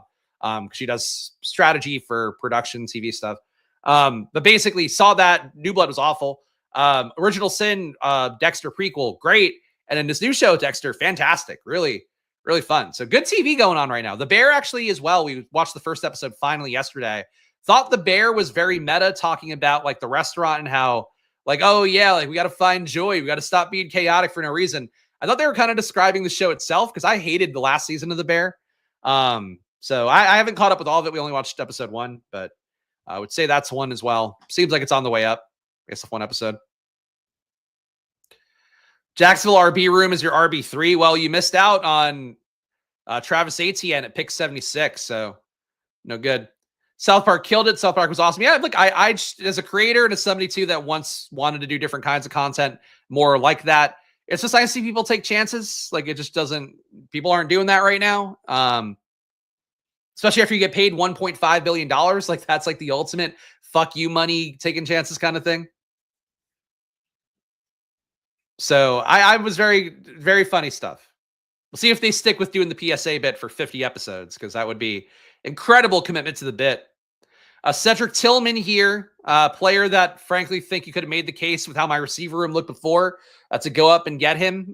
Then I think taking him here at pick 166 would not be bad. Let's see what this guy does. Come on. It's all the whole clock for Miles Sanders. Anyway, it's a pretty decent value now on Tillman. I'm just going to soak up Tillman here. Again, really was thinking like, shit, do I have to go up and get Cedric Tillman when I took Ray Davis last time? Because I felt really naked at wide receiver. But I think it kind of shows as well, in particular on DraftKings, if you're patient at positions, look, QB probably doesn't work out. Like QB, if you're patient at QB, you might just get fucked. At receiver, though, in RB, if you're just like behind the 8 ball, it's a wide receiver avalanche kind of thing. Eventually, the rooms tend to flip, would be one of my observations. I'm not sure if that's just the PPR nature of it or where ADP is in line right now. But, you know, it's like that the fucking corny joke about, oh, you don't like the weather in Florida. Oh, hang on, it'll be different. It's like what the positions are in terms of drafting. I'm sorry. That's where my brain went for the analogy. We got Jonnu Smith here, who I think is a viable tight end too. Again, 30 spots after ADP. I rounded the wrong way there. But Jonnu Smith here, tight end too. So 2-5-6-2 build. Justin Fields, Bijan Robinson, Bucky Irving. At receiver, Garrett Wilson, Jamison Williams, Cortland Sutton. Tight ends, Travis Kelce. Flex is Juwan Jennings. I hate the way they show the rosters. Brian Robinson here. The 2B Robinsons on the team, so we're killing it there. And Bucky Irving. So really 3 top RBs with the letter B in their name. That's fun, maybe. J.K. Dobbins on this team. Justin Herbert on this team as a backdoor stack with Quentin Johnston. Ray Davis, our 5th RB, and I really don't think I should take any more. Cedric Tillman, wide receiver 6. Johnny Smith, wide receiver 7, or tight end 2. Kyle Pitts would be wide receiver 7. But that's how the team's looking. I think this is okay. Was worried about my receiver room. Then we could level it out okay. I think our RB room is safely much better than Robert Griffin the Turds, so that's good as well. Tight end room, got big values on Kelce and Johnny Smith, even if the players are not your favorite players in the world. I think I'm doing okay. Someone just took Jayden Daniels and Debo in round 2. Wow. That's a big reach. I love Jayden. I probably would not take him in round 1. Jayden, honestly, if you want to make the case for Jayden to go ahead of Josh Allen and Lamar, I think you'd make that case because we haven't seen Jayden Daniels' ceiling. Obviously, would say the safeness of Josh Allen and Lamar and just what the projection would be. Those guys should be higher. But that means taking Jayden at pick 24, 25 here on DraftKings. Taking him in the first round is bad shit. But again, you want people to be able to draft dumb teams. Like on DraftKings, you want to have those 2 to 3 dead teams that happen every single time. That's just sort of the nature of what is going to make you more money, unfortunately. Got 5th round Jayden once this summer. Yeah, that I'm trying to get Jayden, and I'm still at like 13, 14%. I did put in all my, if you want to join the Discord as well, if you care about such a thing, my exposures across every platform are also on the Discord. So, it gets me the same thing as like being able to see DFS touts ownership for stuff. But I've drafted at this point, at least what I've imported into Best Ball Explorer, 317 drafts, $4,800 in fees. Jesus, not surprised by that number, but still not fun to see it. But you look at my exposures on Best Ball Explorer in a moment. Why not? We'll make these picks first. I'm going to check that Drafters draft soon as well. But I'll let you guys know when you want to draft on Drafters. And come play along with me on Drafters. Promo code SPLASH at drafters.com. Down the Drafters Daily Fantasy app. And again, if you want to get some deals going, 5 drafts today. Maybe that might be this whole weekend. I should probably confirm that. But here we go. You have 5+ fast drafts this weekend. You get a free $20 main event ticket. So good deals going on Drafters. Come join on there in a moment. I'll tell you when to join the room. And let's make our pick here. We still need more at receiver. Keenan Allen's here. My most exposed wide receiver is here. Keenan Allen, come on down, wide receiver 7. If he doesn't play, I've got a 6 wide receiver team. But he is talking to teams. That was the most recent report that came out. He's apparently sizing up the wide receiver rooms and training camps to see where he's going to fit in the best. And he's apparently now not married to being in California. So that's a great news for him because he wasn't going to get a job with those teams, most likely. So opening it up for him, I think a positive as well. And we still have Diami Brown, a click that I like a lot. Calvin Austin has to come down. Roman Wilson is running ahead of him for Pittsburgh rotation so far. So I would definitely bump him down a little bit. I don't take a lot of Jalen Noel shots. Dante Thornton is locked into being the outside receiver for Vegas as well. I'll go Noel for the week 17 correlation with our little Charger stack. And Jalen Noel, certainly a player that if I'm taking a lot of Christian Kirk, I would say that Jalen Noel's probably the opposite bet. To a similar extent, Jaden Higgins would be a bet against Christian Kirk. Even Dalton Schultz would be a bet against Christian Kirk. Nico Collins would be, I think it's kind of different, but if he crushes, like maybe Christian Kirk has less ceiling. But I think directly in terms of snap count, like if Christian Kirk fails, Jalen Noel's probably becoming an every down slot player. And if nothing else, he'll have a different role than Kirk getting the downfield shots. So we'll take our stab at Jalen Noel here. 2-5-8-2 build. And let me look at the draft board real fast, but got a lot of picks and they're not the most fun picks. Let's go to Best Ball Explorer real fast. I started the queue for drafters. No, I didn't. Not yet. There's 9 spots filled, so maybe I should join, but I'll wait. I'll see if that room fills by the time we make the next 2 picks, because I don't know. Best Ball Explorer, though, if you want to check your exposures across all the platforms, good site to play on, and it is free as well. So check it out. I'll drop the link into the YouTube chat right now for Best Ball Explorer. This is the fantasy.vip tool, or probably like the only 2 tools I think you need for best ball right now, besides my rankings, which I forgot to show as well. Portfolio exposure here. So right now, Tyjae Spears, my most exposed guy across all the sites, got 23% of him, mostly on Underdog, but still at 10% on DK and Drafters. Tampa Bay, Bucky Irving, not a surprise here. He's my number 2 guy. I've got 21% or more on Underdog DraftKings, 18% on Drafters. Keenan Allen, my only other guy over 20%, which is a little bit of a surprise, but it's not really. I just don't think he should be free in drafts. I think he's very obviously going to sign somewhere. And frankly, I feel more confident in his ability to produce like as a free agent going to a team than I did about J.K. Dobbins. And I was pretty decently high on J.K. Dobbins in particular pre-NFL draft. For Keenan Allen, there's just an out for you to basically have him be a guy that legitimately spiked over 20 fantasy points a bunch down the stretch last year. People don't realize that he was the best target owner in Chicago last year. So I think taking Keenan Allen, I've said it on stream enough times, but if you're not familiar, that is certainly an actual thing I've been doing. Here's the tab. Making sure I'm not missing out on DraftKings picks at the same time. We got Marshawn Lloyd at number 4, not the 30%-ish I had last year at Underdog, but 18.9% for me. A little bit more on DraftKings at 22%. Juwan Jennings, I've got 18. So I would say definitely flatter exposure than I've had in previous years when you account for all the platforms, but definitely still pretty high for a few guys relatively. And then my top QBs, Bryce Young, Justin Fields, Jayden Daniels, Cam Ward, Baker Mayfield. Again, probably not surprised if you're watching the streams. Bryce Young being number 1 surprises me a little bit, but Justin Fields, happy to get him here. And really getting him to about 16% on every site would be my ideal. Drafters might be tough, though, because he is really expensive on Drafters. It goes like 20 spots earlier. At RB, Tyjae Spears, Bucky Irving, Marshawn Lloyd, DeAndre Swift, Brian Robinson, Roschon Johnson, also a pretty big bet combined here. 31% of my teams have either Swift or Roschon right now. At receiver, Keenan Allen we saw, Juwan Jennings, Bateman, Deebo Samuel, Darnell Mooney, all these guys above 17% for me. And just checking the DraftKings room, we're not up yet. And at tight end, Juwan Johnson, number 1, getting a ton of him on DraftKings at about 30%. Trey McBride, number 2, Zach Ertz, number 3, Jatavian, number 4, and Chig, number 5. Real flat at tight end this year, which is not a deliberate choice. It's kind of naturally occurring that way. But that's how my teams look across everything if you're curious. So hope that adds some value. And if not, I don't know. If not, at least I tried. That's the main thing here. All right. Not loving a whole lot of what I'm seeing here. Tyler Shuck is a starting QB. And again, the Sims do seem to say take 3 QBs more. We don't have elite QB on this team, and we have a 20-round draft. So Tyler Shuck, you are my QB 3.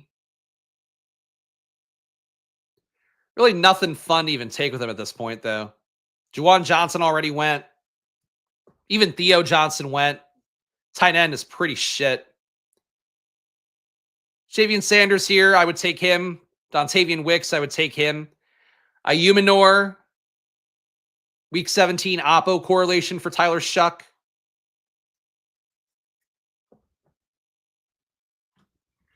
I'll take the whole clock. Oh, yeah, Bub means that could be a good one. I'm going to go Jatavian Sanders here. Think he's a valid enough tight end 3. Nothing really too noteworthy from in camp so far. I think his one highlight was like literally catching a pass from Bryce Young in a drill where he threw the ball 5 yards. So Jatavian Sanders, not an exciting click necessarily in terms of what he's showing right now. But he is going to be running with the ones. That's really the main thing for him at this point. Though I do think that Carolina, if they were smart, probably one of the teams that should bring in Noah Fant. Kind of surprised it's been Cincinnati and New Orleans that have brought in Noah Fant so far. Let's go to drafters real fast. I'm going to enter the draft at this point. Seems like the room is going to have to fill entirely, 4 spots left. So 4 spots left on drafters, our next leg of things here. So hopefully some of you guys got ahead of the 8 ball. 3 spots left. It'll fill. And let's get this last DraftKings pick in while I check some chats. Sure, our guy Bindle's being here. Always glad to see him. One of our boys long-term here on the channel. Thoughts on Deontay Johnson, round 19 or 20? I'm not stoked for him. I do think he's safely behind Tillman in terms of how the team's going to approach things. Also going to be behind Judy. Opportunities there for him to be the wide receiver 3. I kind of think his career is over, would really be my guess, but for free, you could do it. I just like, to me, if you're in round 19, round 20, like take a player who stacks your QB would be the move. And you really shouldn't stack up Cleveland at all. Like none of those guys are guaranteed to start, where it's probably going to be the year one of Pickett or Flacco is going to start. But then at some point, they could very easily go to Dylan Gabriel, could easily go to Shador later on in the year. They also could start the opposite guy out of who doesn't start between Pickett and Flacco. There's just like too many outs that I think make Cleveland confusing. The RB room's a dumpster fire now too. Like I'll take Jerome Ford. I get people taking Samson, even though I think the price tag is like way too high. But like I think Cleveland is heading towards like reaping what you sowed for the guaranteed money to Deshaun Watson. I don't know. Did he get hurt? I didn't see that, but to be candid, I'm not following Deontay Johnson news too closely. I didn't see anything about it, but certainly possible. All right, the drafters room filled, so we'll make our DraftKings pick and then head over there. We got M the Great in this room. Chewy Braden here, our guy Braden. Fact74, I know is a depositor. Glad to see that. Louisiana Lightning, I don't know if you're in the chat. I think you might be. We got a bunch of guys here on drafters. We'll let this room start in 2 minutes, but let's stick on DraftKings for my last pick. The ever-exciting round 20 pick. So the team so far, we've got Justin Fields, Bijan Robinson, Bucky Irving, Garrett Wilson, Jamison Williams, Cortland Sutton starting off at receiver. Travis Kelce was a huge value. You got Juwan Jennings as well. Brian Robinson, J.K. Dobbins. Got good values with the team. Herbert, Quentin Johnson, Ray Davis, Cedric Tillman, Johnny Smith, Cleveland, Pittsburgh, week 17 correlation. Keenan Allen was free. Jalen Noel was free. Tyler Shuck was free. Javian Sanders was free. If every player is free, how could you lose? I think is the way that we should look at this. Really awful picks on the board in round 20 on DraftKings. Naylor, I think an okay click. I think it's Gatson if he comes back. I think we should go 4 tight ends. Because we want to ideally help Travis Kelce advance if we can. Certainly last year, he had that really bad ebb to start the year, then started to flow in the back half of the year, and Rashee Rice went down. They kind of needed his targets more. I'm not sure what situation is going to put Kelce in like we need to have him out there a bunch, running a ton of routes this year option. But he certainly can catch 2 touchdowns at a game no matter what. So I think for him, trying to add 4 tight ends here in a 20-round draft seems logical enough to me. But, we'll see. Drafters draft going to be starting in a moment here as well, but come on. This guy got to take all 30 seconds again for the last pick.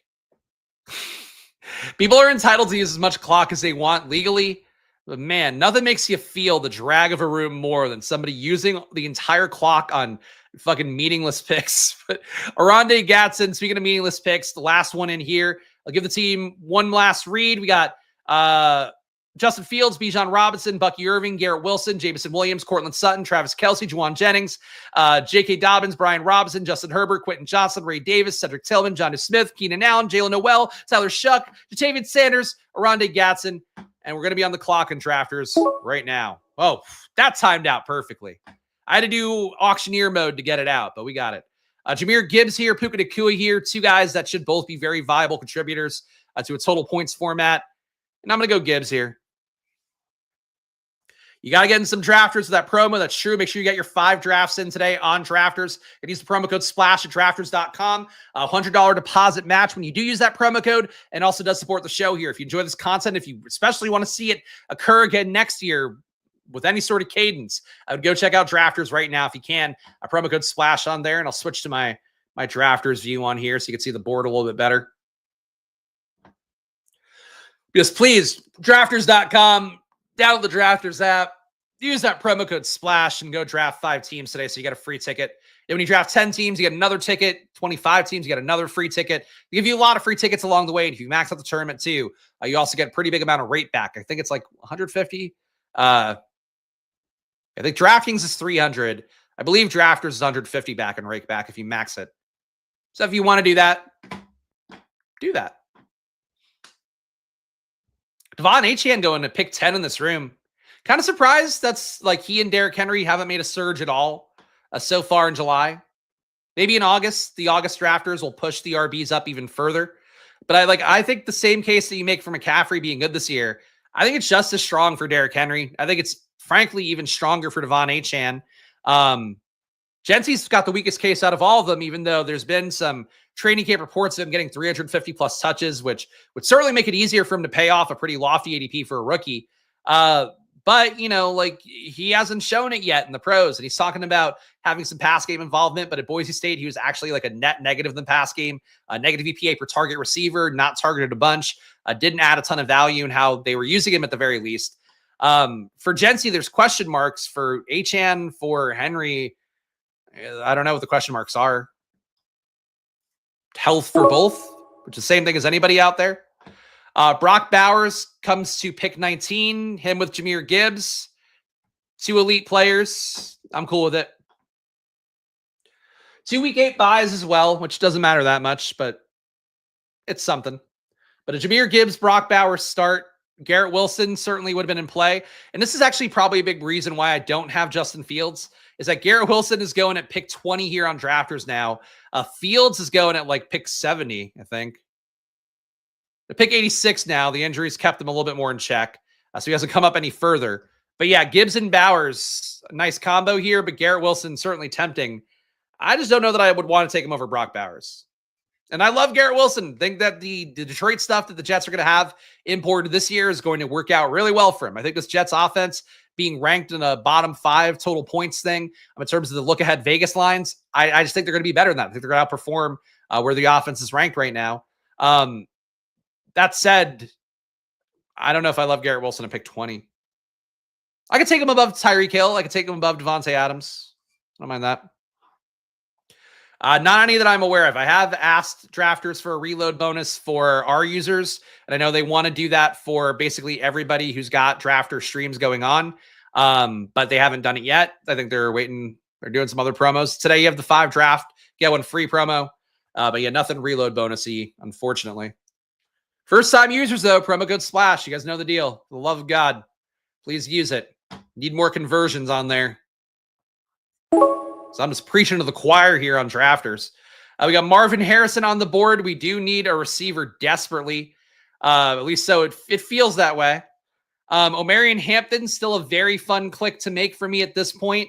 Lamar would still be a fun click for a total points format.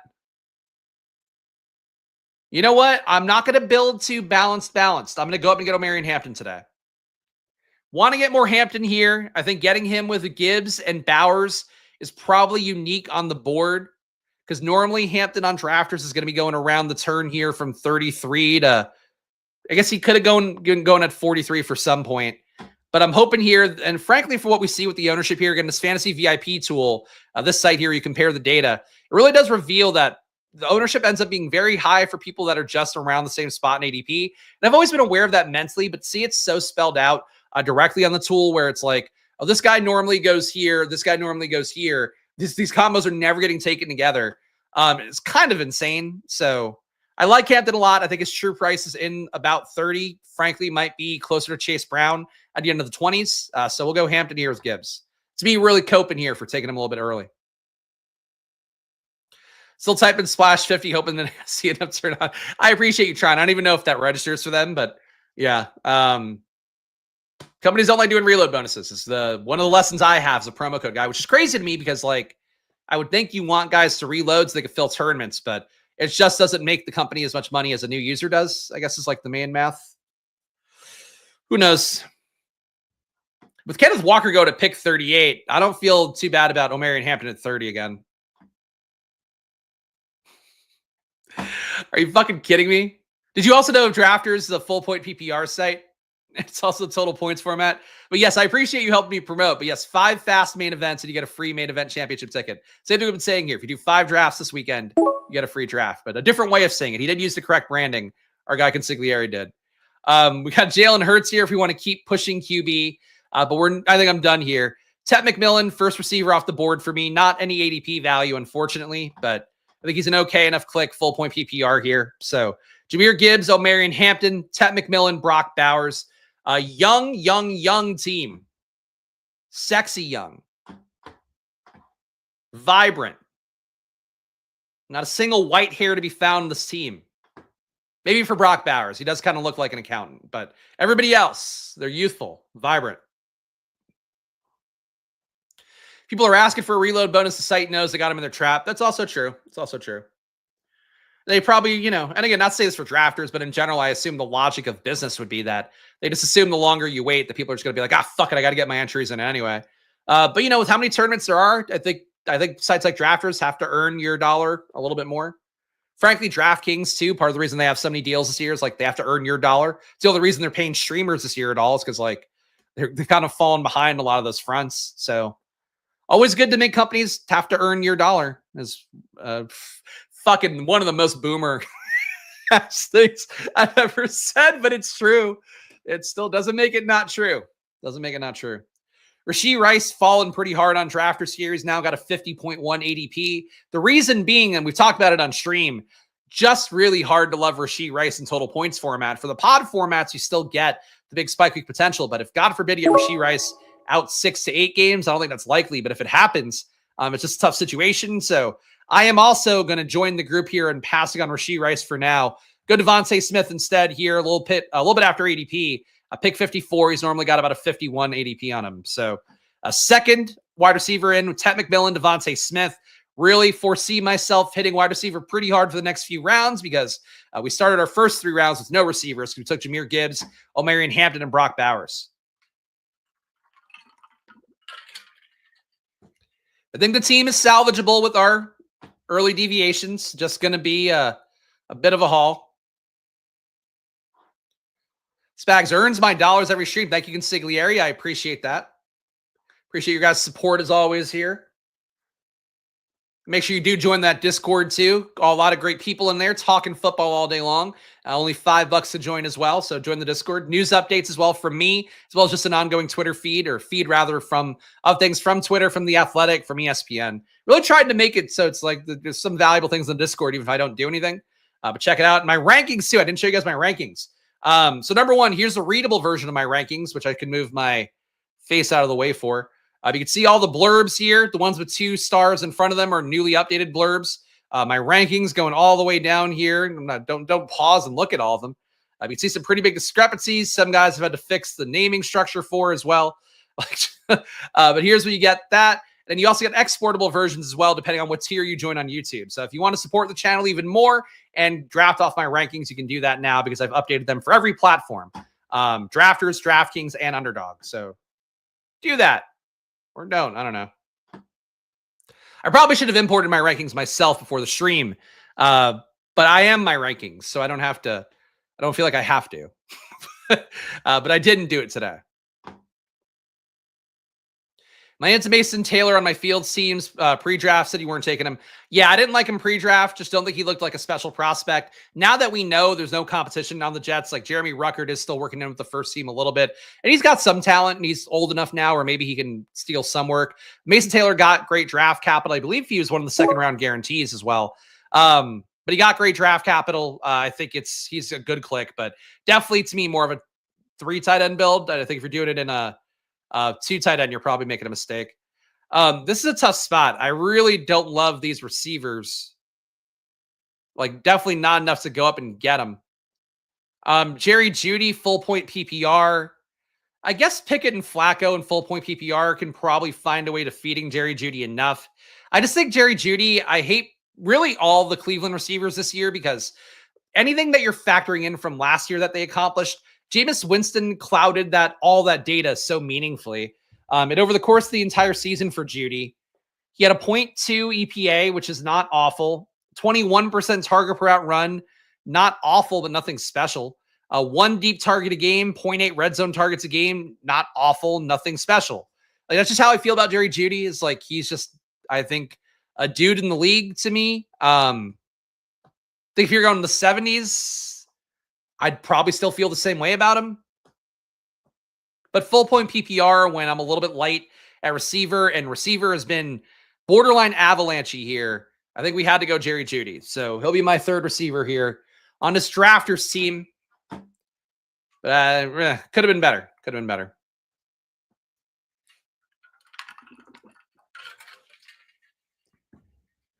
All right. Well, guys, if you got any value in this video, please show some love. Subscribe down below, hit the like button, leave a comment. I'll even cover up my face for you to make the pitch more appealing for you. But please do hit that like button. It goes a long way for me here. Just one dude showing you guys my gambling for multiple years here in the world of best ball. No matter what the view counts are, no matter how many other people are doing streams in the world, I just show up here, do my work, give you guys my takes as best I can. That's always been the goal here on Splash Play. And it'll continue on NFL DFS season here. Hopefully some more stuff with prop betting coming up on the channel too, trying to figure out what I can negotiate with that to squeeze some shekels out of things.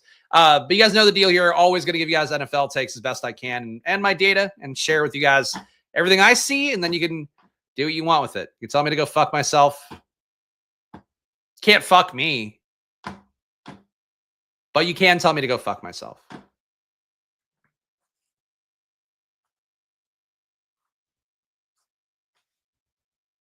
That's what I would say if I were an OnlyFans model as well. For a tip. for one of those blurry messages where you have to pay more. VIP messages? I don't know what they call it. I think that sounds right. I'm not trying to pretend like I don't know OnlyFans. I got yelled at for having an OnlyFans account for by the now wife many moons ago. Haven't gone back to the well. I rely on the internet to do it for me. We got Chris Godwin here, Josh Downs here, two little PPR sluts for sure. Chris Godwin, I am still excited about here. I know the price tag's getting lower. My CLV is getting worse and worse with Chris Godwin.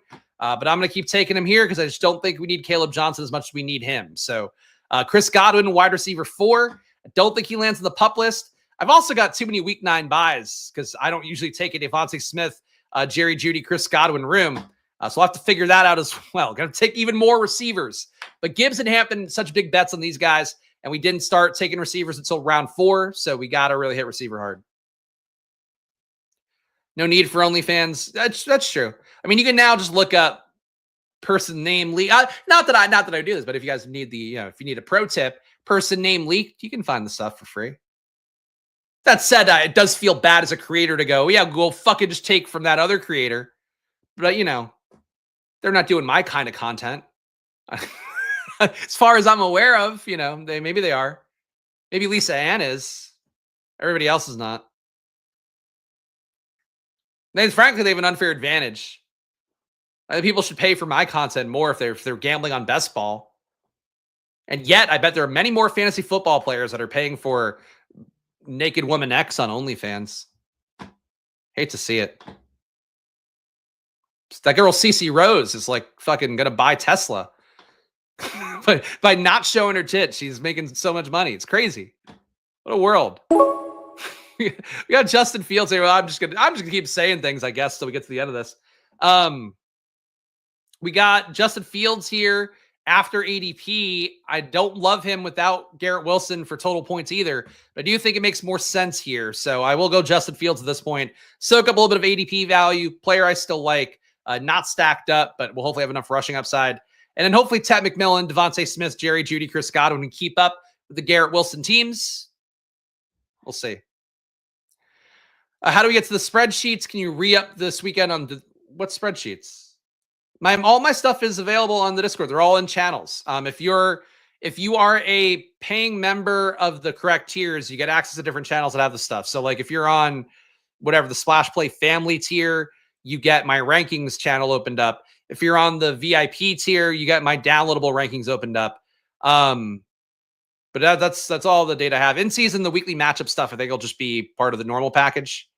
Just part of the same thing. I'm not going to basically not taking anything new and or anything old rather and charging for it now. It's sort of been my approach. So like the in-season matchup sheet will still be, if you're just a YouTube member, you get it. That makes sense. I know I should probably clarify it though. But rankings and stuff, you have to upgrade your tier because the rankings take so much work. And frankly, if nobody pays for it, then I don't have to do them anymore, which would be great. Sort of how I feel about it. I like writing up the stuff for the rankings, but actually moving stuff around for rankings is not fun. I don't know. I don't know if anybody out there really enjoys it that does the stuff, but like I put it there if you guys want it. That's basically how I feel about it.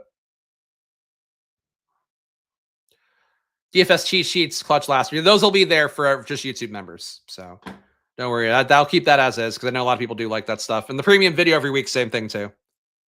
Me looking at all the data, meandering through it, taking way too long, as is the Splash Play way.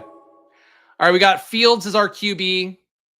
Really need more at receiver, but it's a little bit tough right now. Nothing stacks up here. I could take another cheap Kyler Murray kind of play. Jaylen Warren is a viable third RB as well.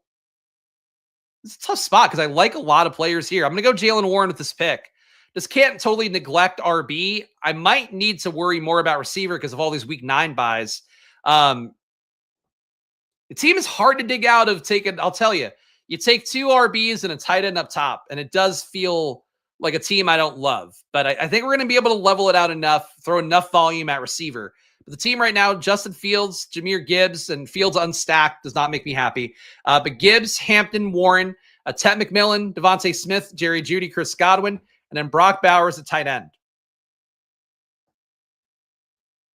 I think rode the ADPs a little bit incorrectly here. That's how I feel about it. It's okay.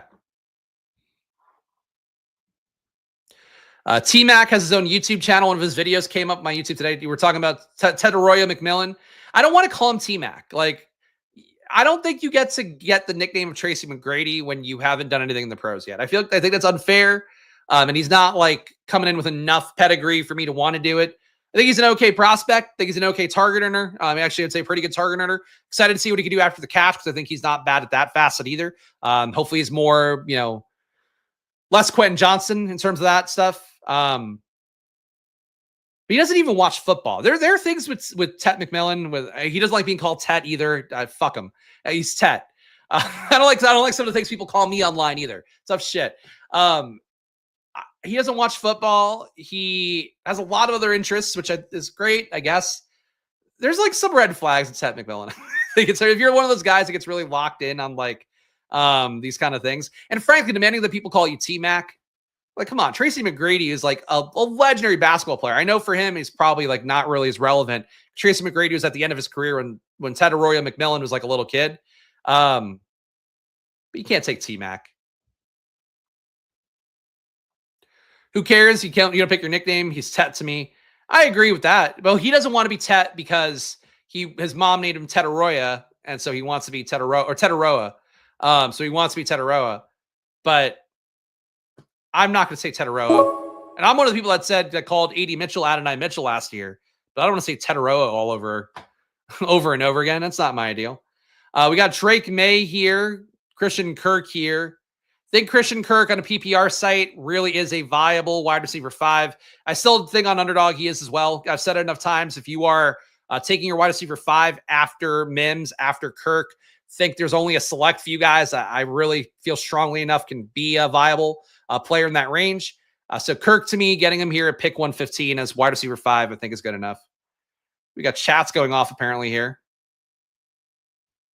Nice sniper, TBH, Erebus. Who's sniped? And who's Erebus? I don't know what's going on in the chat. Somebody's mad at something, though. So this guy got sniped. On what? On Bateman? He's mad that he couldn't get the Ravens stack? People just want to get mad. I say that as the person that, for at least a while was known about tilting on stream, leaning into the bit here. I don't know what's mad about that.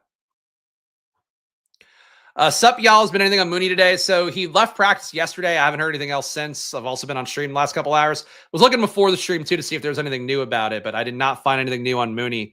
But he basically landed awkwardly, making a diving catch. The concern would be that he might have hurt his shoulder because he did, in fact, hurt it end of last year. But you can see here, this is the most recent tweet I saw. Mooney walked off the field at practice. The trainer did not return. It doesn't look like there's anything new about him. No Mooney update. There's people talking about Mooney. I definitely would prefer Mooney not get hurt because he is a very popular pick for me. We're on the clock here. Need another QB, but God, this is just awful. I am going to go Stroud here just so I could feel somewhat solid at QB at this point. Got Christian Kirk now as part of the team. Again, we can't get Jalen Hurts. I don't want a Cleveland QB because I just don't think you trust any of them to play. Might still take the Carolina QB at some point and Bryce Young. But we got 3 RBs, 5 receivers, 2 QBs, and 1 tight end at this point. Let's see what we get on the way back here. Oh, people are real. What is this? Can't we all just get along? Doesn't affect me. So now this will be the time where I try to keep the peace. Happy to help. Yeah, to be honest, I wish there were better Mooney news. I wish it was like, hey, he's doing cartwheels out there and also catching passes. Because I think he does need to be out there. Though the Falcons, in terms of depth, I don't think they have much there, do they? I guess Kyle Pitts now would be part of it. Falcons depth chart. Rodney King ass streamer. I don't love that. That is his famous catchphrase. Let's see. Falcons. I mean, Nick Nash is a vaguely interesting prospect. He's kind of old, but he would be a guy that I think has a shot to vault up the depth chart and play if Mooney got hurt long term. I wouldn't make the bet or anything, but Nick Nash got targeted a shitload at Nevada something. San Jose State maybe was where he played. Let's see. Nick Nash. San Jose State. Ah, shit. You think you smoke enough weed, you don't remember where Nick Nash goes to college. But Nick Nash, maybe a guy that would benefit if Mooney were hurt. All right, we got a pick coming up here. And shout out to all you guys hanging on. I know the drafts sometimes go a little bit slow here at the end of a long stream, but, you know, what am I going to do about it? Bashal Tootin, just a player I just don't enjoy taking, so I'm not going to do it here. I'm going to go Quentin Johnston. that was easy, right? Sometimes you don't have to take the guy if you don't want to. I just want to snipe Pag since I'm watching his stream. Thank you for that. No, thank you. Very rude. Yeah, that's hurtful. I hope you also deposited using the promo code SPLASH TG Padre. The 121 drafts. You might have been on drafters for a while, would be my guess. But you guys can also play along with me on drafters, and I would say not snipe me ideally. But use promo code SPLASH on drafters. Again, get you $100 deposit match. Lots of good promo bonuses going on right now on drafters. In particular, if you draft 5 fast drafts this weekend, you get 1 free fast draft. And again, you get a lot of free fast drafts as well. If you do keep drafting teams in this main event championship with $500K to first place. As I've mentioned enough times on stream, I have finished top 100 in this very tournament a couple years ago, only drafting teams on stream. Last year, playoff best ball, actually end of last year, finished top 10 with only 3 entries in the playoff best ball tournament. Your money goes further on drafters. That is my big contention for you guys out there. And really, obviously, they're a partner of the channel. I want you guys to sign up for that reason. But for you guys out there, like if you watch the channel, you hopefully know I don't pull a lot of bullshit. I try to pull wool over your eyes. Do you think your money on drafters, even though we all want the cloud of Underdog and DraftKings, you'll probably have a better shot at winning the big money on drafters just because of the nature of how the drafts are. The shot is overlay as well in total points format. Just means you're vaulting up 1,000, 5,000 spots that you wouldn't have otherwise. So that'd be my recommendation for you guys, but follow your hearts. All right. Bashal Tootin still here. Rashad White, I think a better projection play if we want to go that way. I guess we could have, well, no, because we got Hampton. Hampton shouldn't be a slow starter, though, with Najee Harris in the bet that we have on him. I also could have take Bryce Young and stack him up. So let's do that instead. Third QB for total points format. I have to imagine something I'm probably been undervaluing a little bit here on drafters. Again, we talked a lot about this video. Legendary Upside, do I think is a site doing the best they can? Really in the space right now. Obviously, the Solver ETR does some great projection stuff, but they're not simming the season and giving you results like that in their tools as much as a Legendary Upside is. And Legendary Upside, loving the 3 QB builds, I think for pod-based tournaments, have to assume it's got to be a similar principle, if not even stronger, for a total points format where you are trying to get that season-long bet to hit well enough at the position.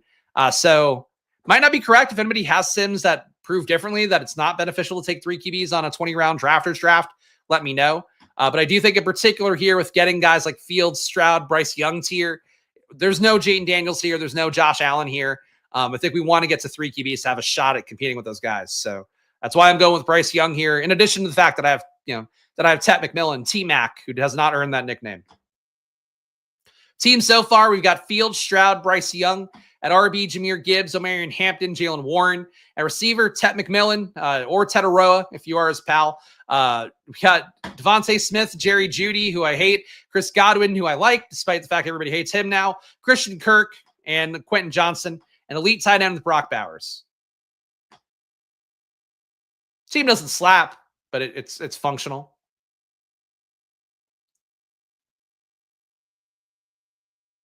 These guys are just really mad in the chat today. What is going on here in the chat?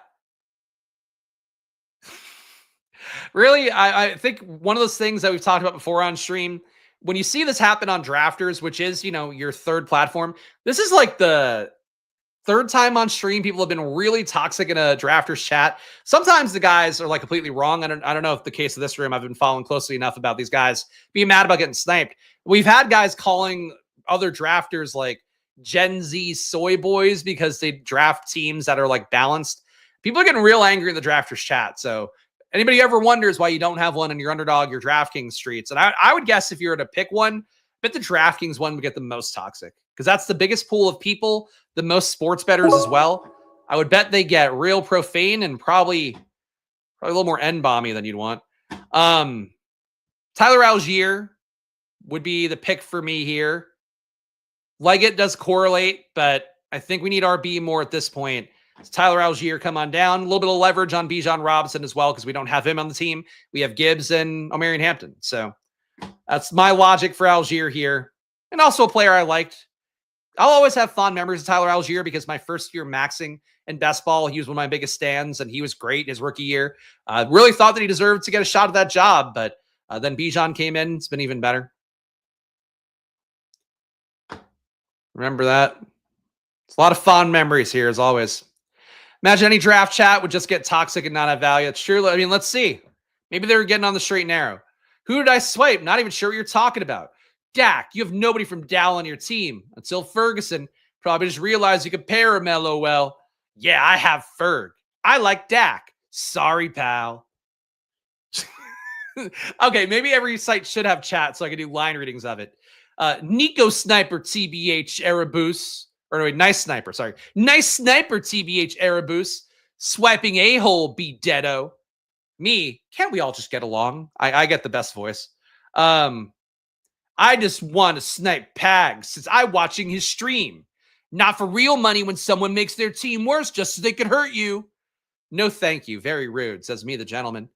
And then Maximum Steve, piss off. He's becoming an old-timey chimney sweep. Not about players and teams you like. This guy's a 1-week season subscriber as well. All right. Like, I got to say, it's 2025. Number one, respect people. It's 2025. You're just going to get sniped to death, man. People are just sniping over and over again. It really is just the way these draft rooms go. If you want a sense of gentlemanliness, you're not going to find it in most of these rooms. Like, I don't know. You can't expect it anymore. Like, again, I say this is a guy that would tilt over the stuff. And, definitely from a this much degree of truth, would ham it up for a stream. But, like, you just can't get worked up over it because this is like every room. No matter what platform, drafters, the other ones, people just take whatever they want. I'm sure the Garrett Wilson guy would love to gotten Justin Fields, but he was after ADP. What am I going to do? More at RB, sure. More at receiver, sure. More at tight end, definitely. But I feel like receiver is my weakest spot still, so I'm going to go Diami Brown here.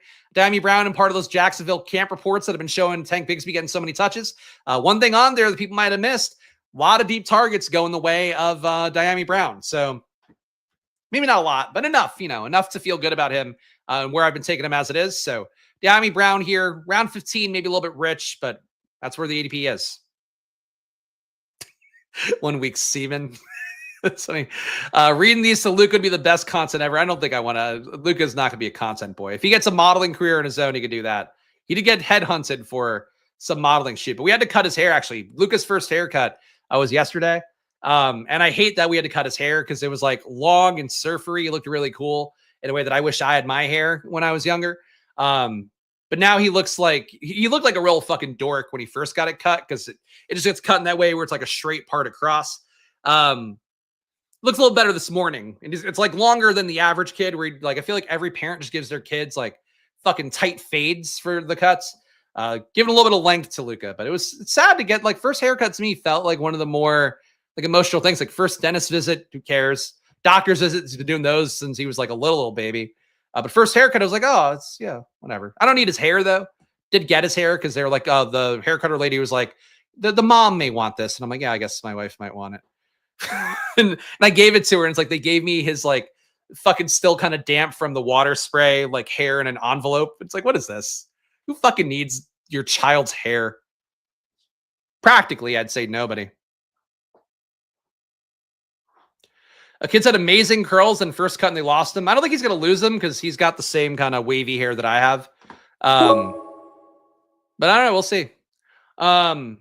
Need more at RB. Thought I would get Chig back, which I think would have been a nice click for me. Mason Taylor's here. I think that'd be viable as well. Rico Dowdle's here.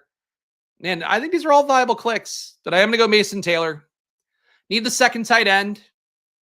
We're stacked up. We got it. Your mom still has your first cut hair. That's crazy. It's also crazy that hair just lives on forever. It doesn't smell now. I wouldn't want fucking my 35-year-old first haircut hair or whatever. I don't need that. All right, let's read the chat again.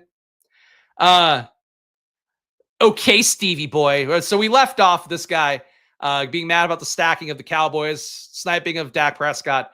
B-Detto here. Okay, Stevie boy, settle down. Steve says, can't stand people who sabotage their own team to try to prevent someone from winning. B-Detto says, get this guy a box of tissues. Just because you draft Lamb doesn't mean you own Dak. Oh, now he's making it about slavery. You can't win that argument. You can't win that argument as a 1-week season customer.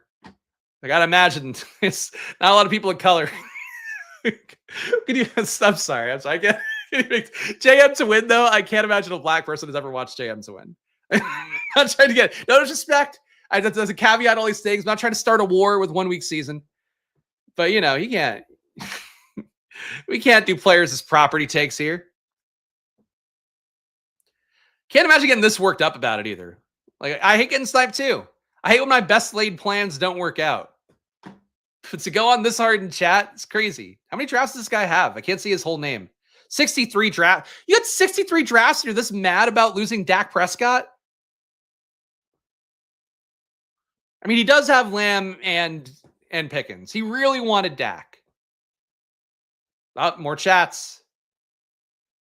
Have fun losing, Junior.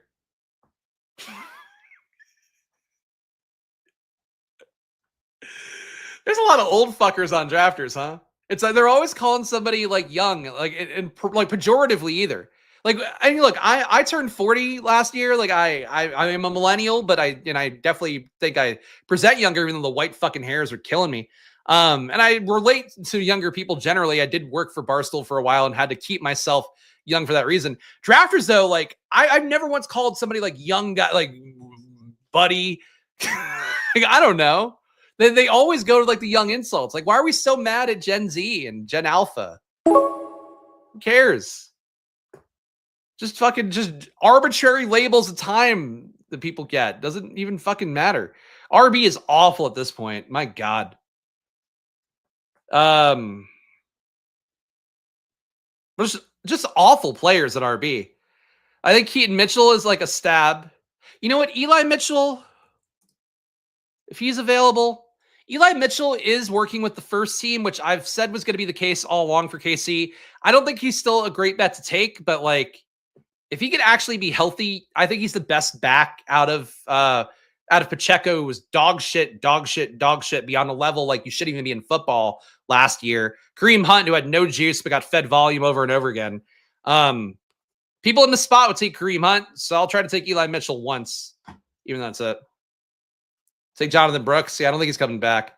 I don't think he's coming back this year if he ever comes back. Oh, new chat. Everyone enter your pick in the draft to get approved by Steve before selection. These guys are getting properly worked up here. Oh, another chat. Doobie. What? Shut up.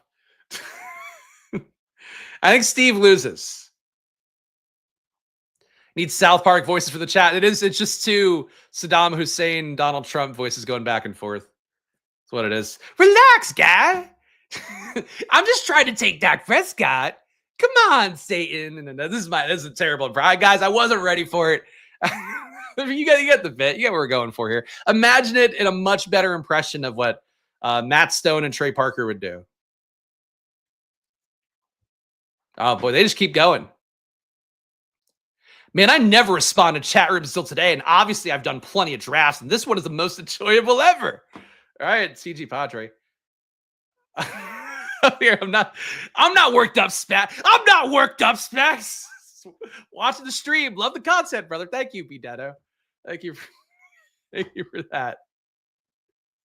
Hey, fun draft. I've still got influence, guys. Sometimes it doesn't feel like it when you're just doing these drafts. It's the abyss every day. But I appreciate that, B-Detto. I'm on your side. I think you were allowed to take Dak Prescott. Don't let the boomers get you. They'll take everything. They don't want to give us nothing. They'll take our property. They'll take our Dak Prescott. Take him for yourself. All right. We got 3 more picks left. Now everybody in the chat's watching the stream. It's not going to be fun anymore. All right. We got 5 RBs, 7 wide receivers. Like, I don't think we're doing anything special at this point, but DeAndre Hopkins is a wide receiver who is free at this point because he's hurt in training camp and he's an old guy. He's not even that hurt. Like, they're just holding him out because he is pretty old. So we're going to go DeAndre Hopkins, wide receiver 8 in a room. This receiver room is one of the most baffling I've done.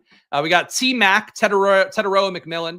We got Devontae Smith, Jerry Jeudy, Chris Godwin, Christian Kirk, Quentin Johnston, Diami Brown, DeAndre Hopkins. Throwing volume at the problem is the way to handle it. So I'm okay with that. QB, we have Fields, CJ Stroud, Bryce Young, RB, Jahmyr Gibbs, Omarion Hampton, Jalen Warren, Tyler Algier, and Elijah Mitchell. So RB, definitely enough capital up top, but boy, falling off the cliff here for sure. And a tight end, elite tight end, Brock Bowers, Mason Taylor as well, stacked up. We've got decent stuff here. Let's go on the chat. There, shout out B-Detto. Gives me an amen. We've now read our script. Thanks to all the players, all the drafters, repertory players. We did it today. Hey, fun stream, guys. Hit the like button if you can. If you're watching live or after the fact, show some love. If you want the audio version, get it on Spotify, get it on Apple Podcasts. Only the most recent episode, though, because that way I don't have to pay for additional podcast storage. And I want people to watch YouTube anyway. So, but I did make sure to put out the podcast episodes for all the tri-draftlons after they occur. So check it out. All right. 2 picks left. Don't really need the third tight end, given the fact we've got Brock Bowers, but we are correlated with Bryce Young. Jatavian Sanders is still here, and I guess people are down on Jatavian now. I feel like there was a couple weeks where Jatavian was going regularly 17th round, sometimes 16th, because they were like, he's a young guy and whatever, but now there's shiny new toys. People taking Theo Johnson here. Oronde Gatson goes. Arroyo goes in round 17 here, which I think is still reasonable enough.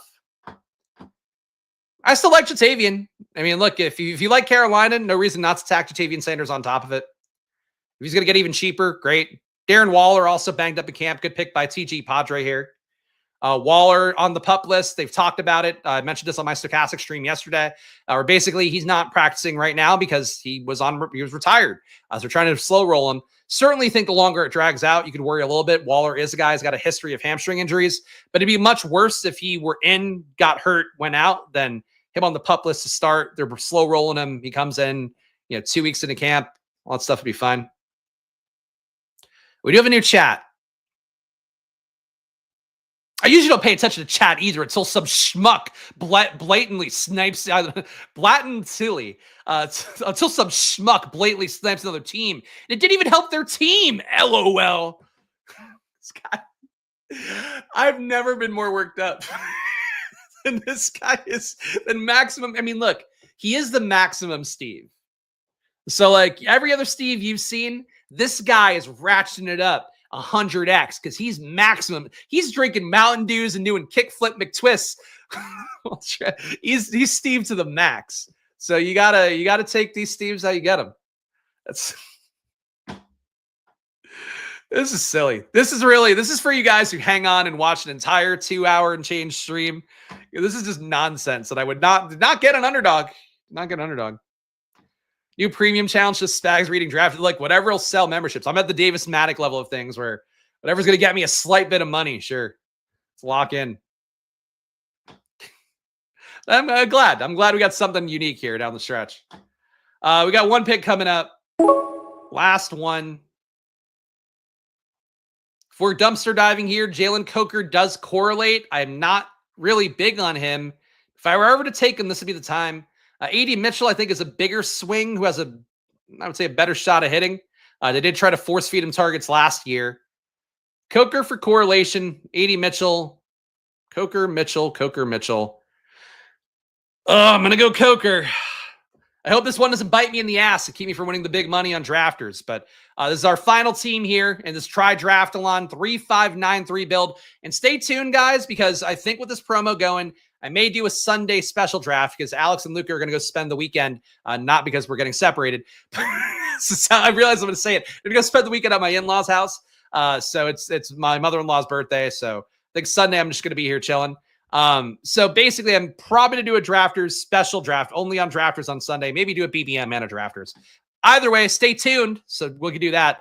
3593, Justin Fields, CJ Stroud, Bryce Young at RB, Jahmyr Gibbs, Omarion Hampton, Jalen Warren, Tyler Algier, Eli Mitchell. Could he maybe use one more RB, but just nobody left I really wanted to take. So I didn't. At receiver, Tet McMillan, T-Mac, Tetaroa, whatever you want to call him. Devontae Smith, Jerry Jeudy, Chris Godwin, Christian Kirk stacked up. Quentin Johnson, a week 17 bring back, not that that matters. Diami Brown, DeAndre Hopkins, Jalen Coker, part of her Carolina stack. Not a big Coker fan, but if he's free in round 20, I think that's about the time when you actually have Bryce Young. And then tight end, Brock Bowers, Mason Taylor, one of our usual pairings with Justin Fields, and Jatavian Sanders to close out the room as part of that Carolina stack. Look, RB, if Hampton starts slow, I think I'm kind of fucked here a little bit. If Hampton is hitting the ground running like I think he will with Najee banged up, I think it looks better. But that's a team I can live with. So that's my 29th drafters team. Oh, one final chat here. Be dead or our guy. Jesus, get this guy a couple edibles. It's $20. I agree, but glad to see the drafters guys are watching the stream as well. I appreciate all you guys hanging out with me. Make sure you hit that like button and subscribe. It was a fun stream for me. Hopefully it was for you guys as well. But of course, I'm here doing the drafts across every platform, trying to show you guys good drafting in best ball and shots that really trying to rob the bank in best balls here, taking promo credits, taking all the money I have, putting it in, and hopefully leaving with some big best ball winnings is my goal for the year. What's yours? Leave a comment. Let me know. But shouts to all you guys who hung out here. Join the Discord too if you are a member of the channel. If you're not a member, join the channel right now and get in for $5. Great place to be. It's a private chat as well, so you can't say whatever. Like, don't make it fucking weird. But we just talk about ball in there, talk shit sometimes. Nothing's gonna get screenshotted and get anybody mad on Twitter. That's my hope. But having a good time being a part of the Splash Play Discord and creating it. Glad I finally did this year. So come get in there. Gonna be great as well for NFL DFS season, for NBA season. Gonna have a lot of chat going on there on all that stuff. Gamble responsibly, guys, even though it is always money time here. Follow me at Chris Spags. Follow this channel at Splash Play Pod. And we'll plan to be back on Sunday for another Drafters special edition. We'll see if that gets us a few more conversions going. I'll see you guys then. Enjoy your weekends. Be nice and chats. And good luck, guys. See you soon. Bye.